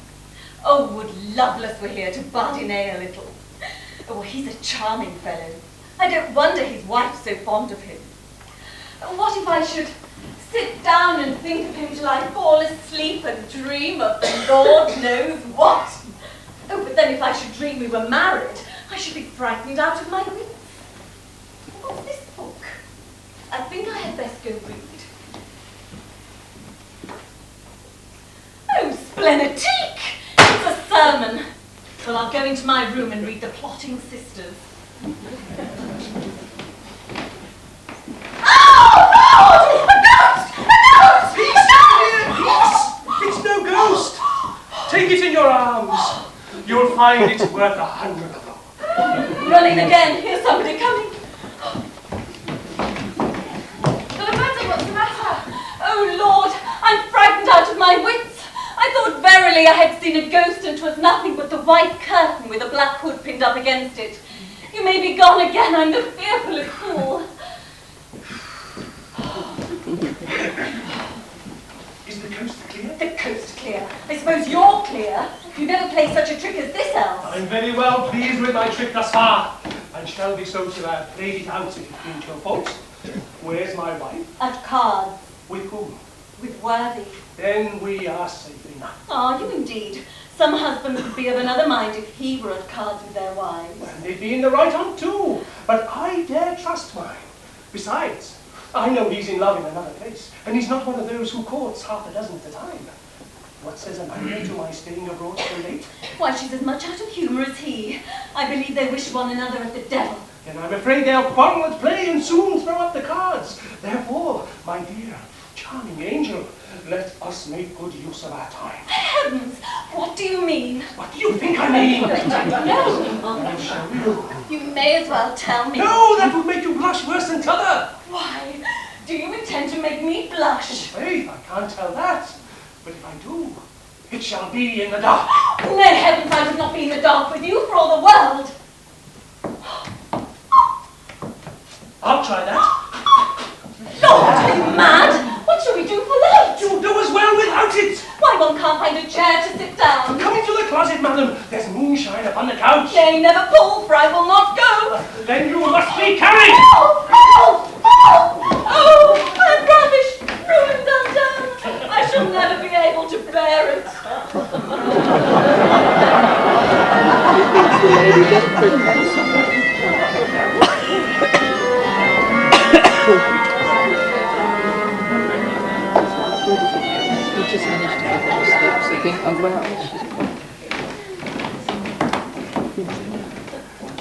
This quick dispatch of yours, Mr. Bull, I take so kindly.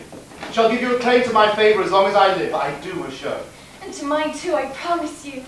I most humbly thank your honours, and hope, since it has been my lot to join you in the holy bands of wedlock, that you will so cultivate the soil which I have craved a blessing on, that your children will swarm about you like bees around a honeycomb. It comes with all my heart. The more the merrier, I say. Unworthy you, for heaven's sake. What the devil's the matter? Sir, your fortune's ruined, and I don't think your life's worth a quarter of an hour's purchase. Yonder's your brother arrived with 2 coaches, 6 horses, 20 footmen and pages, a coat worth £80, and a wig up to the sky. So judge what will become of your lady's heart.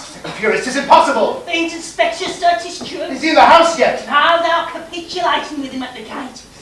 Walter tells you that this tucker is come to run away with Miss Iden, and he's cocked the blunderbuss at him.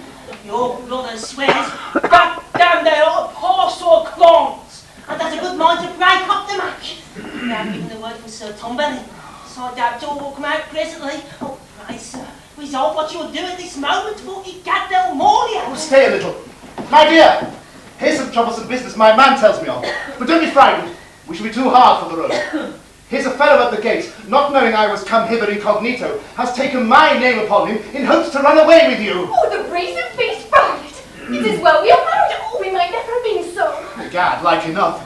Prithee, chaplain, run to Sir Tom Bennet and stop him from going to the gate before I speak with him. I fly, my good lord. And at please, your honour, my lady and I had best lock ourselves up till the danger be over. Aye, by all means. So fast! I won't be locked up any longer. I'm married. Oh, yes, pray do, dear, till we have seized this rascal. No, you pray me. Here's Sir Tom Bennet coming. Hark you, sir. Things are better than you imagine. The wedding's over. Oh, the devil it is. Not a word. All's well. But Sir Tom Bennet don't know it yet and must not. Therefore I have resolved to brazen the business out, and have the pleasure of turning the impostor upon my brother, which I believe may easily be done. Do you ever hear, sir, of so impudent an undertaking? Never by the mask, but we'll take a little on warranty. Sir, if you'll take my advice, we'll do a shorter way to work. I find whoever this spark is, he knows nothing of my being privately here. So, if you will pretend to invite him in cordially, he'll enter without suspicion. And once he's within the gate, we'll whip up the drawbridge upon his back, let fly the blunderbuss disperse his crew, and so commit him to jail. God, your lordship is an ingenious person and a very great skill. But shall we kill him, young or not? No. Fire over the heads only to frighten him. Our one of the regiment runs where the colonel's a prisoner. Then come along, the boys, and let your courage be great, for your danger is but small.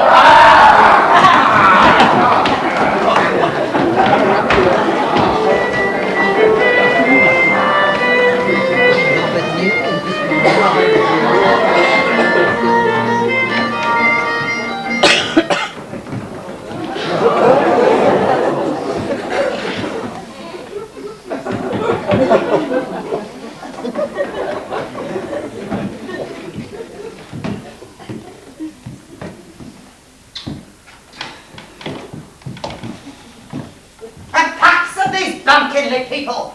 Will they open the gate, or do they desire I should grow at their outside like a willow?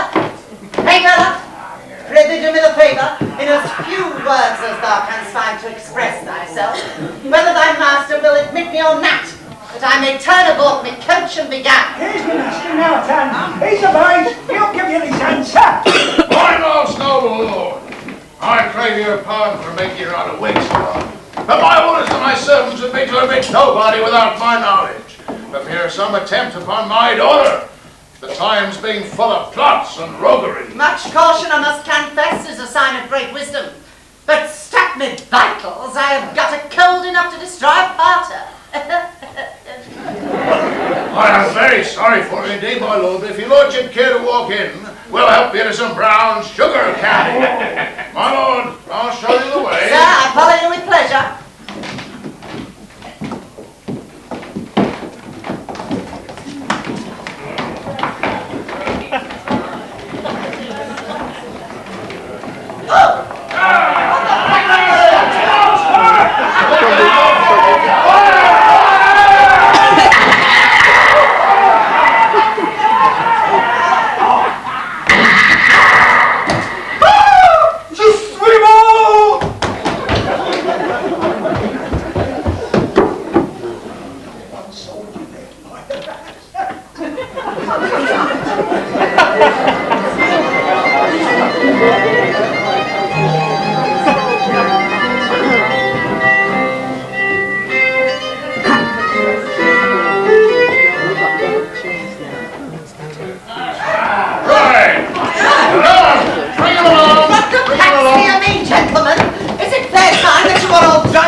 I'm a justice of the peace, and we know how to deal with strollers. Strollers? Aye, strollers. Come, give an account of yourself. What's your name and where do you live? Why do you ask me such impertinent questions? So I will have you answer them before I finish with you, you rascal, you! Before Gad, all the answer I can make thee to him is that thou art a very extraordinary old fellow, Stapney Vitals. Hey, if you are for joking with deputy lieutenants, we know how to deal with you. Come, draw a warrant for him immediately. A warrant? What the devil is thou wouldst be after, old gentleman? I would be you, sir, if my hands are not tied as a magistrate. And will these two double fists beat your teeth down your throat, you dog, you? And why wouldst thou spoil me face at that rate? For your design to rob me of my daughter, sir. Rob me of thy daughter? Nor do I begin to believe I am abed asleep, and that all this is but a dream. If it be, 'twill be an agreeable surprise enough to waken by and by, and instead of the impertinent company of a nasty country justice, find myself perhaps in the arms of a woman of quality. Prithee! Old father, wilt thou give me leave to ask thee one question? I cannot tell whether I will or not till I know what 'tis. Why, then it is, whether thou didst not write to me, Lord Pappington, to come down and marry thy daughter. Yes, marry did I. And my Lord Foppington is come down, and will marry my daughter before she's a few days older. No, give me thy hand, dear dad. I thought we should understand one another at last. Fellows, man! Here, find your man! Yea, pretty nightly fooling! Thy jest begins to grow dull! Find him, I say! He's mad! Bread and water, a dark room, and a whip may bring him to his senses again! Egad, if I don't waken quickly, by all I can see, this is like to prove one of the most impertinent dreams that ever I dreamt in my life. Is this he that would have run away with me? Oh, fool, how he stinks of sweets. Pray, father, letting me drag through the horse pond. This must be my wife, by her natural inclination to her husband. Pray, father, what do you intend to do with him? Oh, that at least, child! I had a tea too good for him, too. Madame la Gouvernante, I presume. Hitherto, this appears to me to be one of the most extraordinary families that ever man of quality matched into. What's become my lord, daughter? He's just coming, sir. Me dad? What does he mean by that, no? Stab me vitals, Tam! Now the dream's out. Is this the fellow, sir, that desired to treat me of your daughter? Yes, my lord, this is he. What do you think of him? Is he not a pretty fellow to get a fortune? See by his dress, he thought your daughter might be taken with a bow. Oh, Jiminy, is this a bow? Let me see him again. Oh, I find the bow's no such an ugly thing neither. Gad, she'll be in love with him presently, Arlene having sent away to jail. Sir, Though your undertaking shows you are a person of no extraordinary modesty, I suppose you haven't got much confidence of any support from me. Strike me dumb, Tam. Thou art a very impudent fella. Look at the varlet has not the Frenchery to call his lordship plain tongue. The business is he would feign himself mad to avoid going to jail. That must be the chaplain by his unfolding of mysteries. Come, here's the warrant, Prince. Yes, sir. All right. Give me the pen. I'll sign it.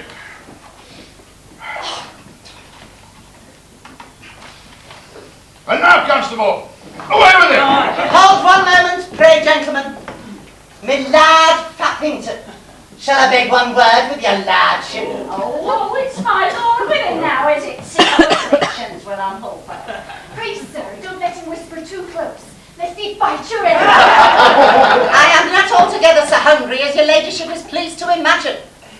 Look, you Tam, I am sensible I have not been so kind to you as I ought, but I hope you'll forget what's past, and accept of the 5,000 pounds I offer. Thou mayst live in extreme splendour with its stammered vitals. It's a far easier matter to prevent a disease than to cure it. A quarter of that sum would have secured your mistress. Twice as much won't redeem her. Well, what says he? Only the rascal offered me a bribe to Aye, and he shall go too, and with a pox on him. Lead on, Constable. 1 word more, and I have done. For God, thou art an impudent fellow to trouble the court at this rate, after thou hast been condemned. But speak once for all. Why then, once for all, I have at last luckily called to mind that there is a gentleman of this country who I believe cannot live far from this place. If he were here, would satisfy her. I am Novelty, Baron of Fappington. 5,000 pounds a year, and that fellow there is a rascal not worth a groat. Very well. Who is this honest gentleman you are so well acquainted with? 'Tis Sir John Friendly. Oh! He lives but half a mile away, and has just come down to the country but last night. This bold-faced fella thought he had been in London still, and so quoted him. Now we shall display him in his true colours. I'll send for Sir John immediately. Here, fellow. Away presently and desire my neighbour to step over upon a most extraordinary occasion. In the meanwhile, you better secure this jobber in the gatehouse. I please your worship, he may chance to give us the slip thence. If I be worthy to advise, I think the dog kennels are sorry. Oh, with all my heart, anyway. For heaven's sake, sir, do me the favour to put me in a clean room that I may daub me clothes. Oh, when you have married my daughter, her estate will afford you new one. A dirty country justice is a barbarous magistrate. Stop me vitals!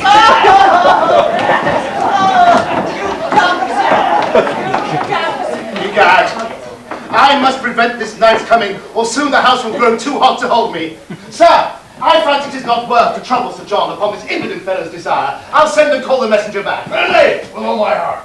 For he thought Sir John was far enough off, otherwise the rogue would never have named him. I said Sir John might look on the gate to come to wait upon you. Hey, then it happens as one would wish. It definitely does. Corey, you see how things are. Here will be a discovery presently which will have our brains beat out, for my brother is bound to swear he don't know me. Therefore, get to the stable, take the first 2 horses I can light on. I'll slip out the back door and will away immediately. What? And leave your lady, sir? There's no danger in that as long as I have taken possession. I will know how to treat with them well enough if once I'm out of their reach. Away! I'll steal after thee. Ah, Sir John! You are the welcomest man alive. I just sent a message to desire you step over on a most extraordinary occasion. We are all in arms here. How sad. Why, you must know this finical sort of tawdry fellow. I don't know the devil he is, not I. Hearing, I suppose, that the match was concluded between my Lord Foppington and my girl Hoyden, comes impudently to my gates with a whole pack of rogues in liveries, and would have passed upon me for his lordship. What does I? I goes up to him at the head of his guards, grabs him by the throat, strikes up his heels, binds him hands and foot, dispatches a warrant on him, and commits him prisoner to the dog kennel. Sir, but how do you know that this was my lord? For I was told that he set out from London the day before me, with a very fine retinue, and intended to come directly hither. Why, now to show you how many lies people raise in that downtown, he came 2 nights ago post, and is now in the house with me, for 1 servant. But you don't know the cream of the jest yet. This rogue that now lies yonder, neck-a-deal among the hounds, thinking you're out the country, quotes you for his acquaintance, and says that if you were here, you justify him to be my Lord Fappington, and I don't know what. Pray, may I see him? Aye, that you shall presently. Here, fetch the prisoner. I wish there had been some mistake in this business. Where is my lord? I know him very well. He was here a moment ago. See for him, chaplain, will you? Tell him Sir John is here to wait upon him. I hope, Sir Tunbelly, that the young lady is not married yet. No, things won't be ready for a week, but why do you say you hope she is not married? Oh, some foolish fancies only. Perhaps I'm mistaken. Sir, his lordship is just rid out to take the air. To take the air? His eyes London breathing to take the air when a gentleman come to visit him? 'Tis possible he might want it. He might not be well. Perhaps some sudden qualms. Stop me vitals, I'll have satisfaction. My dear Lord Foppington! Dear friendly, thou art come in the critical minute. Strike me dumb. I little thought that I should have found you in fetters. Why, truly, the world must do me the justice to confess I do use to appear a little more dégagé.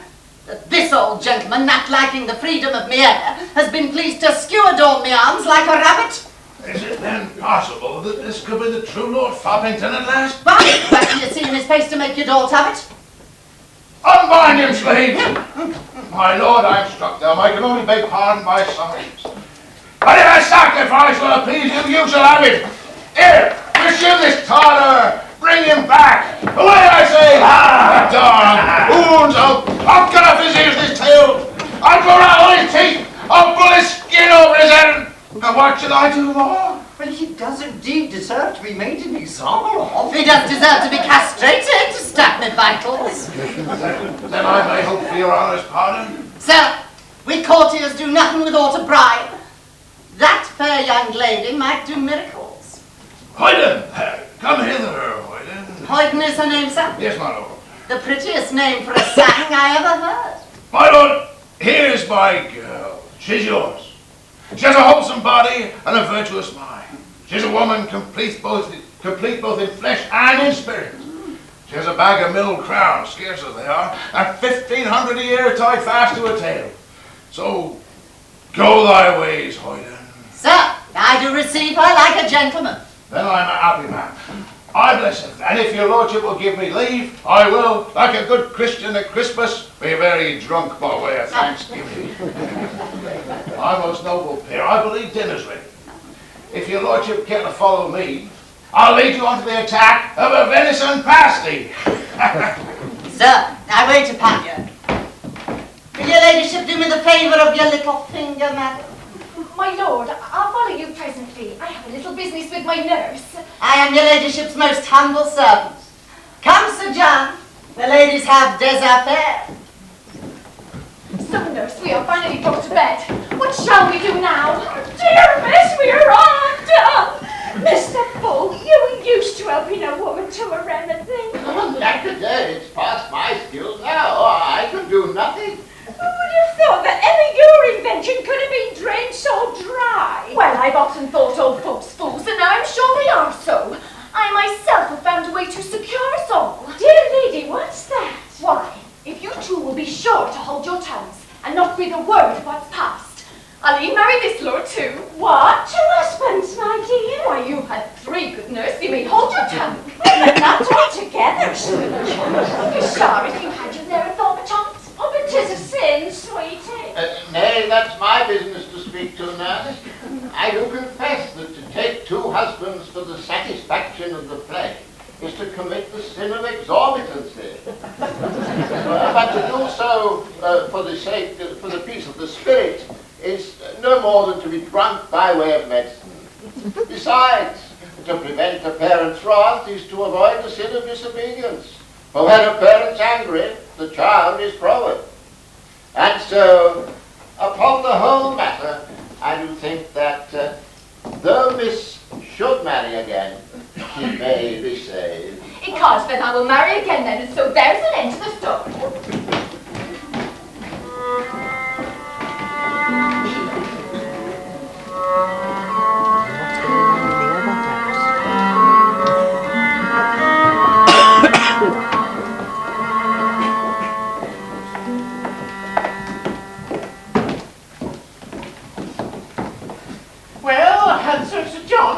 in. And so, Sir John coming in, I thought it might be manners in me to go out, which I did. And getting on horseback as fast as I could, rid away as if the devil had been in the rear of me. What has happened since, heaven knows. Egad, sir, I know as well as heaven. What do you know? That you are a cuckold. The devil I am. By who? By your brother. My brother? Which way? The old way. He has lain with your wife. Stephen Purist, what dost thou mean? Very plainly, I speak no parable. Plainly? Thou dost not speak common sense. I cannot understand a single word thou sayest. You will do soon, youngster. In short, you left your wife a widow, and she married again. It's a lie! It does, sir. If I were a young man, I'd break your head. Oh, don't be damned angry, dear Dad, for I'm as mad as Tom of Bedlam. When I fitted you for a wife, you should have kept out. Is it possible the young strumpet should play me such a trick? A young strumpet, sir, can play 20 tricks. Oh, but prithee, instruct me, little father. Whence comes thy intelligence? From my brother.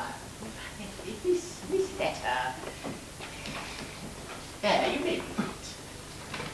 Dear Coupler, I have only time to tell thee in 3 lines or thereabouts that there has been the devil. That rascal Tam, having stole the letter thou hast formerly writ for me to bring to Sir Tumberry, formed a damnable design upon my mistress, and was in a fair way of success when I arrived. But having suffered some indignities, in which I have all daubed my embroidered coat, I put him to flight. I sent a party of whores after him, in hopes to have made him my prisoner, which if I had done, I would have qualified him for a seraglio, stab my vitals. The danger I have thus now escaped has made me fortify myself against farther attempts by entering immediately into an association with the young lady, by which we engage to stand by one another as long as we both shall live. In short, the papers are sealed, and the contract is signed, so the business of the lawyer is achieved. But I defer the defined part of the thing till I arrive at London, not being willing to consummate in any other bed but my own. Postscript. 'Tis passable I may be in torn as soon as this letter. For I find the lady is so violently in love with me, I have determined to make her happy with all the dispatch that is practicable without disordering my coach houses. Well, here's rare work, in faith. Egad, Miss Oyden has lied about her bridling. I think my country girl has played a part as well as if she'd been born and bred in St. James's Party. Rogue the chaplain! And then that jade the nurse, sir. And then that drunken sot Lawley, sir, who could not keep himself sober enough to be the witness to the marriages. Sir, with respect, I know very few drunken sots that do keep themselves sober. Hold thy prating, sir, or I'll break thy head. Dear Dad, what's to be done? Nothing's to be done until the bride and bridegroom come to town. Bride and bridegroom, Stephen Purist, I can't bear that thou shouldst call them so. Why, what should I call them? Dog and cat? Not for all the world. That sounds more like man and wife than t'other. Well, if you hear of them in no language, we'll leave them for the nurse and the chaplain. The devil and the witch. Or when they come to town... Oh, we shall have stormy weather. You hold your tongue, gentlemen, or not. I say, when they come, we must find out what stuff they're made of, whether the churchman be chiefly composed of the flesh or the spirit. I presume the former. For as chaplains go, it is probable that he eats 3 pounds of beef to the reading of 1 chapter. That gives him carnal desires. He wants money, preferment, wine, or. Therefore, we'll invite him to supper, give him fat capon, sack and sugar, a purse of gold, and a plump sister. Let this be done, and I warrant thee, my boy, that he speak truth like an oracle. Thou art a profound statesman, I will allow it. But how shall we gain the nurse? Never mind the nurse, once you've got the priest, for the devil always rides the hag. Well, there's nothing more to be said of this matter at this time that I know of, so let us go and inquire if there's any news of our people yet. Perhaps they may be come. Oh, by the way, let me tell you one thing, sirrah, that I doubt thou hast been an idle fellow. If thou hadst behaved like thou shouldst have done, the girl would never have left thee.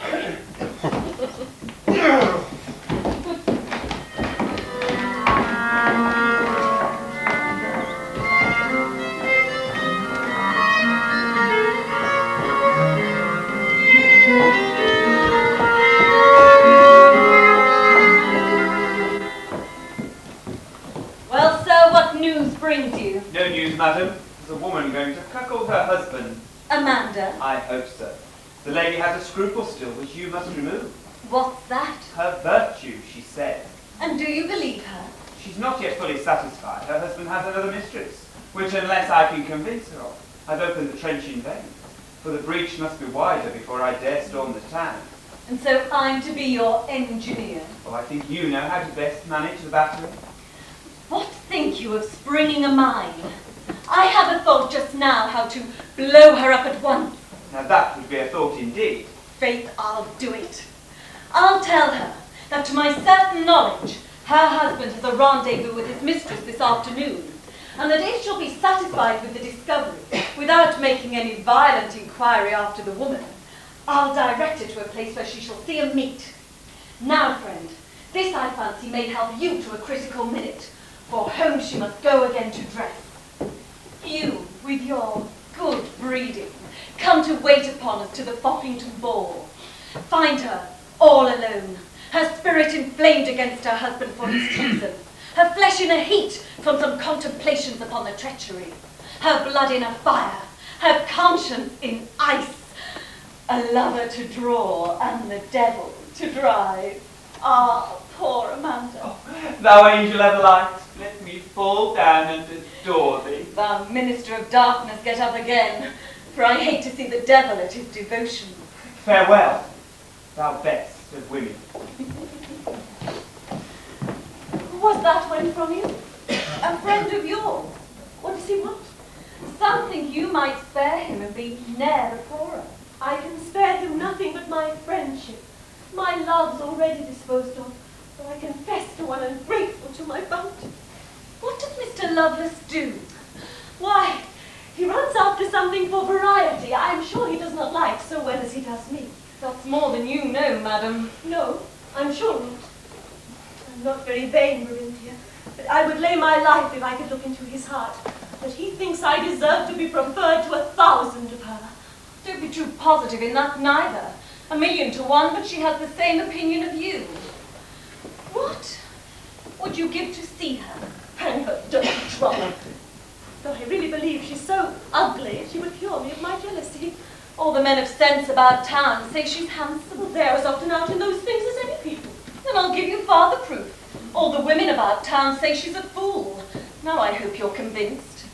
Whate'er she be, I am satisfied he does not like her well enough to bestow anything more than a little outward gallantry upon her. Outward gallantry? I can't bear this. Don't think she's a woman to be fobbed off so. Come, I'm too much your friend to suffer you should be thus grossly imposed upon by a man who does not deserve the least part about you, unless he knew how to set a greater value upon it. Therefore, in one word, he is to meet with her now, within a quarter of an hour, somewhere about that Babylon of wickedness, Whitehall. And if you'll be content with seeing her masked, without pulling her headclothes off, I'll step immediately to the person from whom I have my intelligence, and send you word whereabouts you may stand and see and meet. I'll come home to you again as soon as I have earthed them, and give you an account in what corner of the house the scene of their lewdness lies. If you can do this, Marinthia, he's a villain. I can't help that. Men will be so. Well, I'll follow your directions, but I shall never rest until I know the worst of this matter. Pray get yourself ready immediately then. Put on some of your woman's clothes, a great scarf and a mask, and you shall receive orders presently. Here, who's there? Get us a down quickly. Oh, pray, Marinthia, before you go, tell me, how may I know this filthy thing? Why, she's about my height and very well shaped. I thought she had been a little crooked. Oh no, she's as straight as I am. But we lose time. Come away.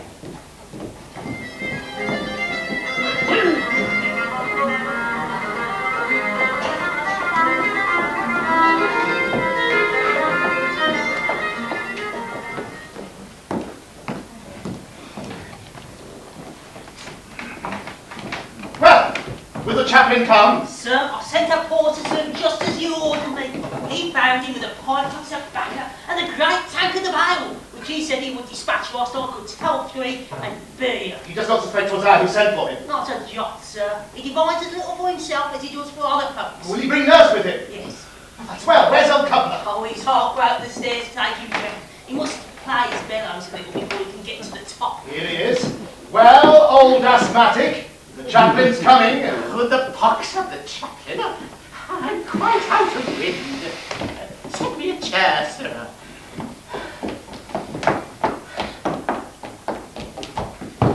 Why the plague canst thou not lodge upon the ground for? Because I love to lie as near to heaven as I can. Hey, prithee, let heaven alone.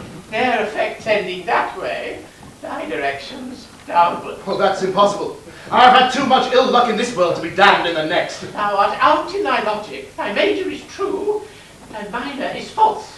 For thou art the luckiest fellow in the universe. Make that out. I'll do't. Last night the devil ran away with the parson of Fat Goose Living. If you had run away with the parish too, what's that to me? I'll tell thee what it's to thee.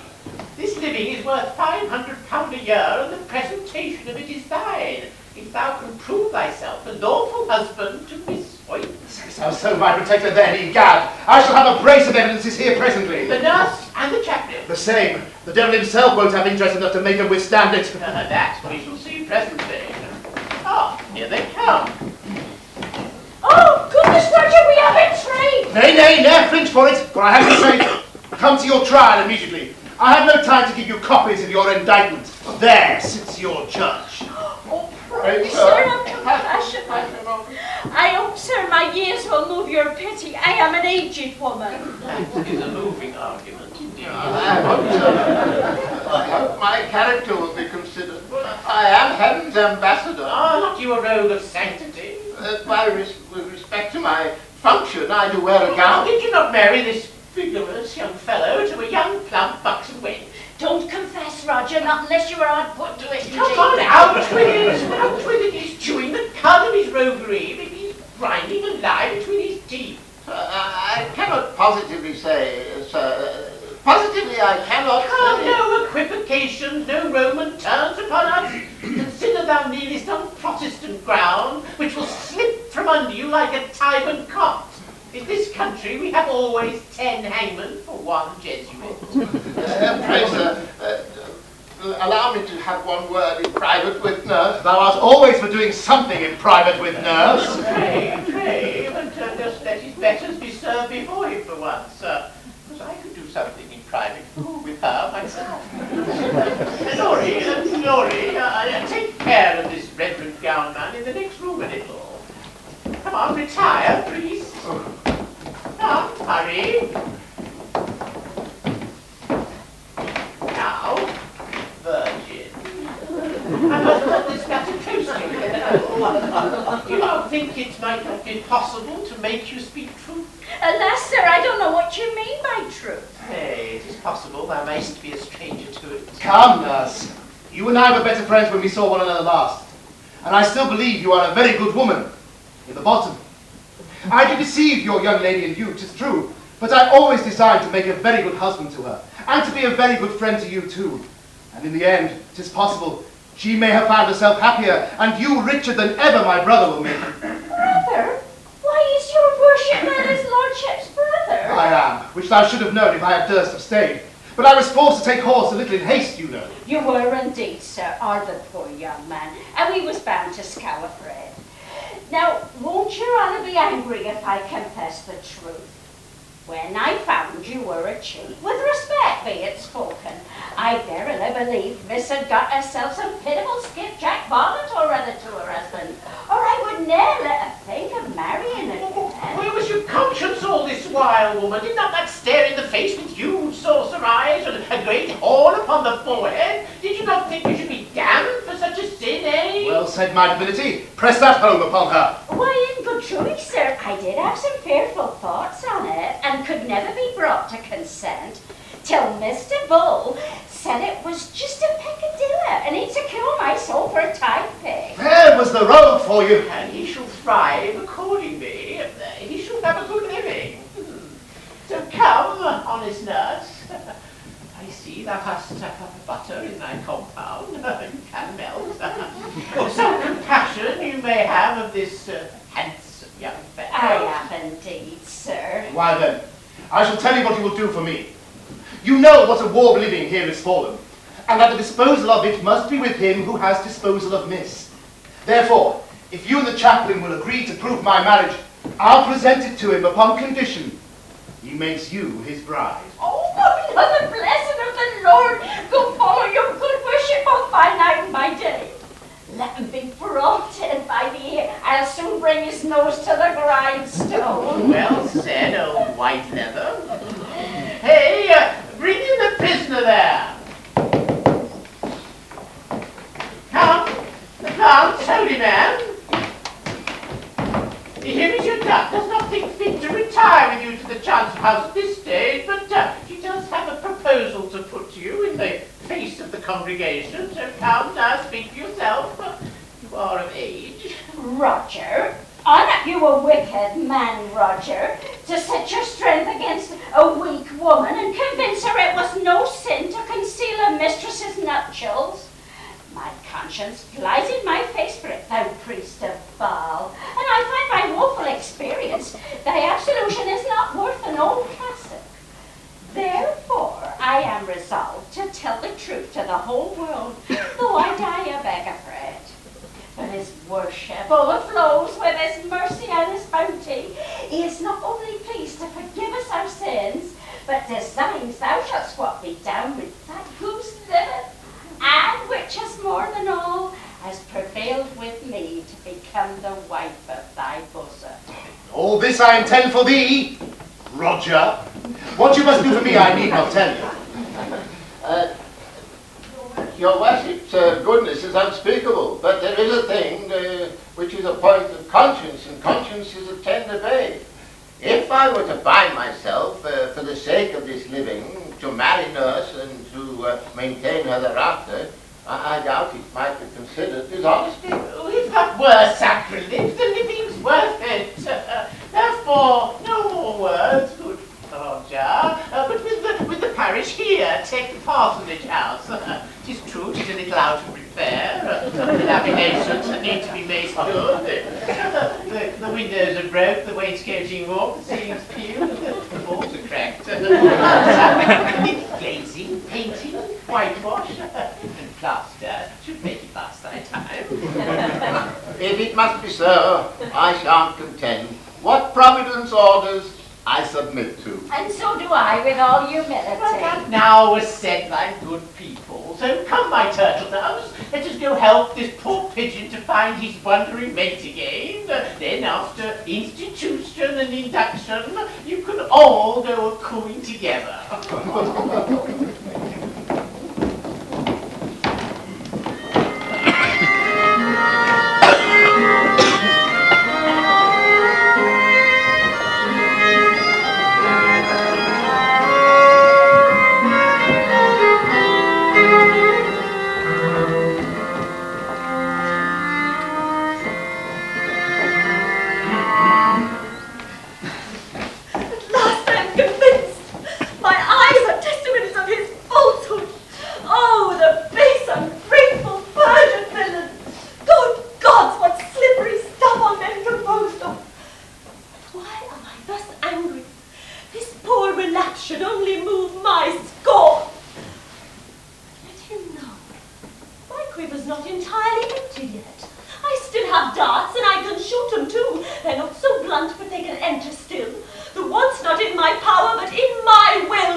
Madam, you seem disordered. I hope there's no misfortune happened to you. None that will long disorder me, I hope. Would I durst ask, where 'tis the thorn torments you? Alas, 'tis in a tender part. It can't be drawn without a world of pain. Yet out it must, when it begins to fester in my heart. It is the string of unrequited love. Remove it instantly. I have a balm to quickly heal the wound. You find the undertaking difficult. The surgeon who already has attempted it has much tormented me. Then I'll aid him with a gentler hand, if you will give me leave. How soft soe'er the hand may be, there still is terror in the operation. Some few preparatives would make it easy, could I persuade you to apply them. Make home reflections, madam, on your slighted love. Weigh well the strength and beauty of your charms. Rouse up that spirit a woman ought to bear. Slight your God if he neglects his angel. Receive with ice his cold embraces. Save your fire for those who come in flames. Behold, burning lover at your feet, his fever raging in his veins. See how he trembles, how he pants, see how he consumes, how he glows. Extend the arms of mercy to his aid. His zeal may claim title to your pity. His merit cannot claim your love. Of all my feeble sex, sure I must be the weakest should I again presume to think on love. Alas, my heart has been too roughly treated. 'Twill find the greater bliss in softer usage. Oh, but where's that usage to be found? 'Tis here, within this faithful breast, which if you doubt I'll rip it up before your eyes and lay it down to view, and then you'll see 'twas sound. Just such honest words as these, the worst of men deceived me. He therefore merits all revenge can do. His fault is such that the extent and stretch of vengeance cannot reach it. Make me your instrument of justice, and you'll find me execute with such zeal as to convince you I abhor the crime. The rigour of an executioner has more the face of cruelty than justice, and he who puts the cord about the wretch's neck is seldom known to exceed him in his morals.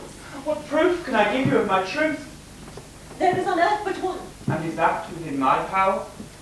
It is, and one that would so thoroughly convince me I should be apt to rate your heart so high I possibly might purchase it with a part of mine. Then tell me quickly what this proof must be. What is it will convince you of my love? I shall begin to think you love me as you ought, if from this moment you forbear to ask whatever is unfit for me to grant. Pause upon it, sir. I doubt on such hard terms a woman's heart is scarcely worth the having. A heart such as yours is worth it on any terms. 'Twas not on that I paused. But I was thinking, there may be some things, may there not, that a woman cannot grant without a blush, yet a man may take without offence. Your hand, I fancy, is of the number. Forgive me if I commit rape upon it, thus devour it with my kisses. Oh heavens, let me go! Never will I have the strength to hold you here. My life, my soul, my goddess, forgive me. Oh, help! Heaven, I am lost! Stand neuter, God, this once I do it so. Then save me, virtue, and the glory's mine! Nay, never strive. I will and conquer too! My force is running bravely to my aid, and thus I gave the day! Then mine is bravely double their attack, and thus I wrested from you. Nay, struggle not, for all's in vain, or death or victory, I am determined. So am I! Nay, keep your distance, or we part forever! Oh, for heaven's sake! Nay, then farewell! No, don't go! Stay, see the magic force of love. Behold this raging lion at your feet, struck dead with fear. Tame as charms can make him. What must I do to be forgiven by you? Repent, and never more offend. Repentance for past crimes is just and easy. To sin no more is a task too hard for mortals. Perhaps you may not think it worth your while to take such mighty pains for my esteem. But that I leave to you.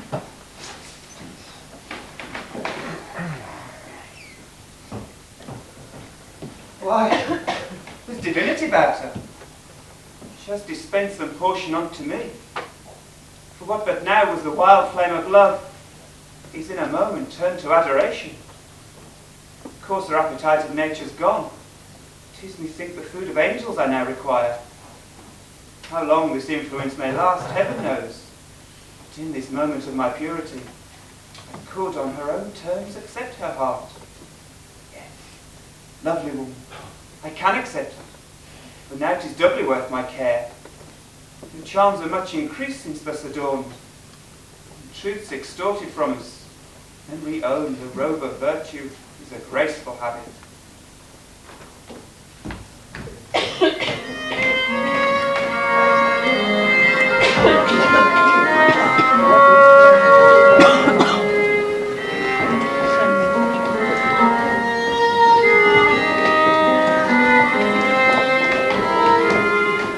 Is it sure and certain, say you? He's my lord's own brother. As sure as he's your lawful husband. He can't. If I had known that in time, I don't know that I might have kept him, nurse. For between you and I, he would have made a husband worth two of this, the one I have. Faith, I'm tired of him. Indeed, madam, I think you was a good stand to your first bargain. But we haven't considered the main thing yet, nurse. If I'm to leave my lord, I must leave my lady too. And when I rattle through the streets in my coach, they'll only say, there there goes mistress. Mistress? Mistress what? What is this man's name? I'm married, nurse. Squire Fashion. Squire Fashion, is it? Well, Squire, that's better than nothing. Do you think, nurse, one cannot get him made enough? I don't know, but one might man him when the king's in good humour. In hard, that would do rarely, for then he'd be as good a man as my father, you know. Why, our lady, that's as good as the best of us. So it is faith. For then I shall be my lady and your ladyship at every word, and that's all I have to care for, Harness. But hark you me, one thing more and then I'll have done. I'm afraid if I change my husband again, nurse, I shan't have so much money to throw about. Oh, enough's as good as a feast. Besides, madam, one don't know but as much might come to your share with the younger brother as with the older. For though these lords have a power of wealth about them, yet as I have heard say, they get all to their sluts and their trolls, who juggle it about in their coaches. Whilst poor madam sits sitting and wishing and notting and crying, and has not a spare off crown to buy herself a practice of piety. Then I shall be his wife no longer, so that's fixed. Oh, look, here he comes with all of my folks at heels. These London ladies will laugh till they crack again to see me slip my collar and run away from my husband. But you hear, pray take care of one thing. When the business comes to break out, be sure to get between me and my father, for you know his tricks, nurse, will knock me down. I'll mind him, never fear, madam.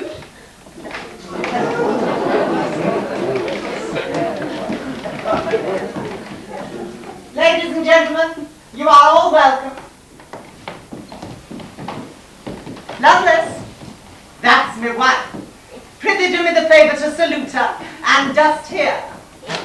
If thou hast a mind to try thy fortune to be revenged of me, I won't take it home. Stop me, vitals. Fear, sir, do not fear, sir. I'm too fond of my own wife to have the least inclination for yours.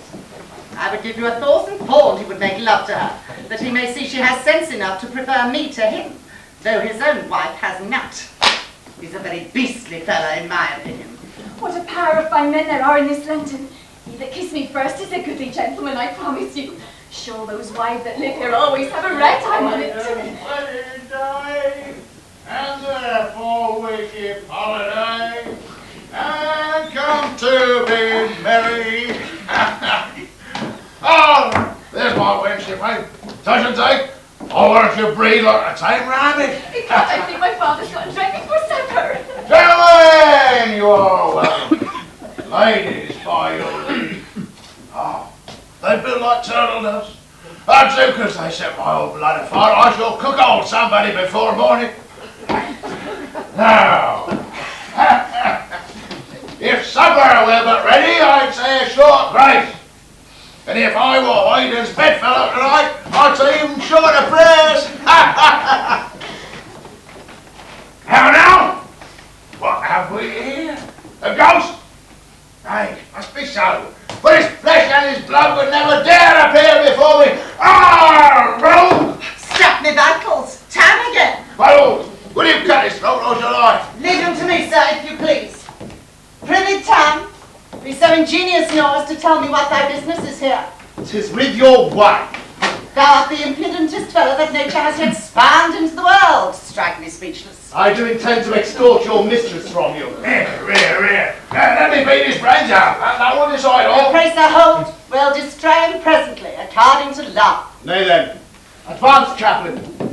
Come, you are a man of conscience. Answer boldly to the questions I shall ask you.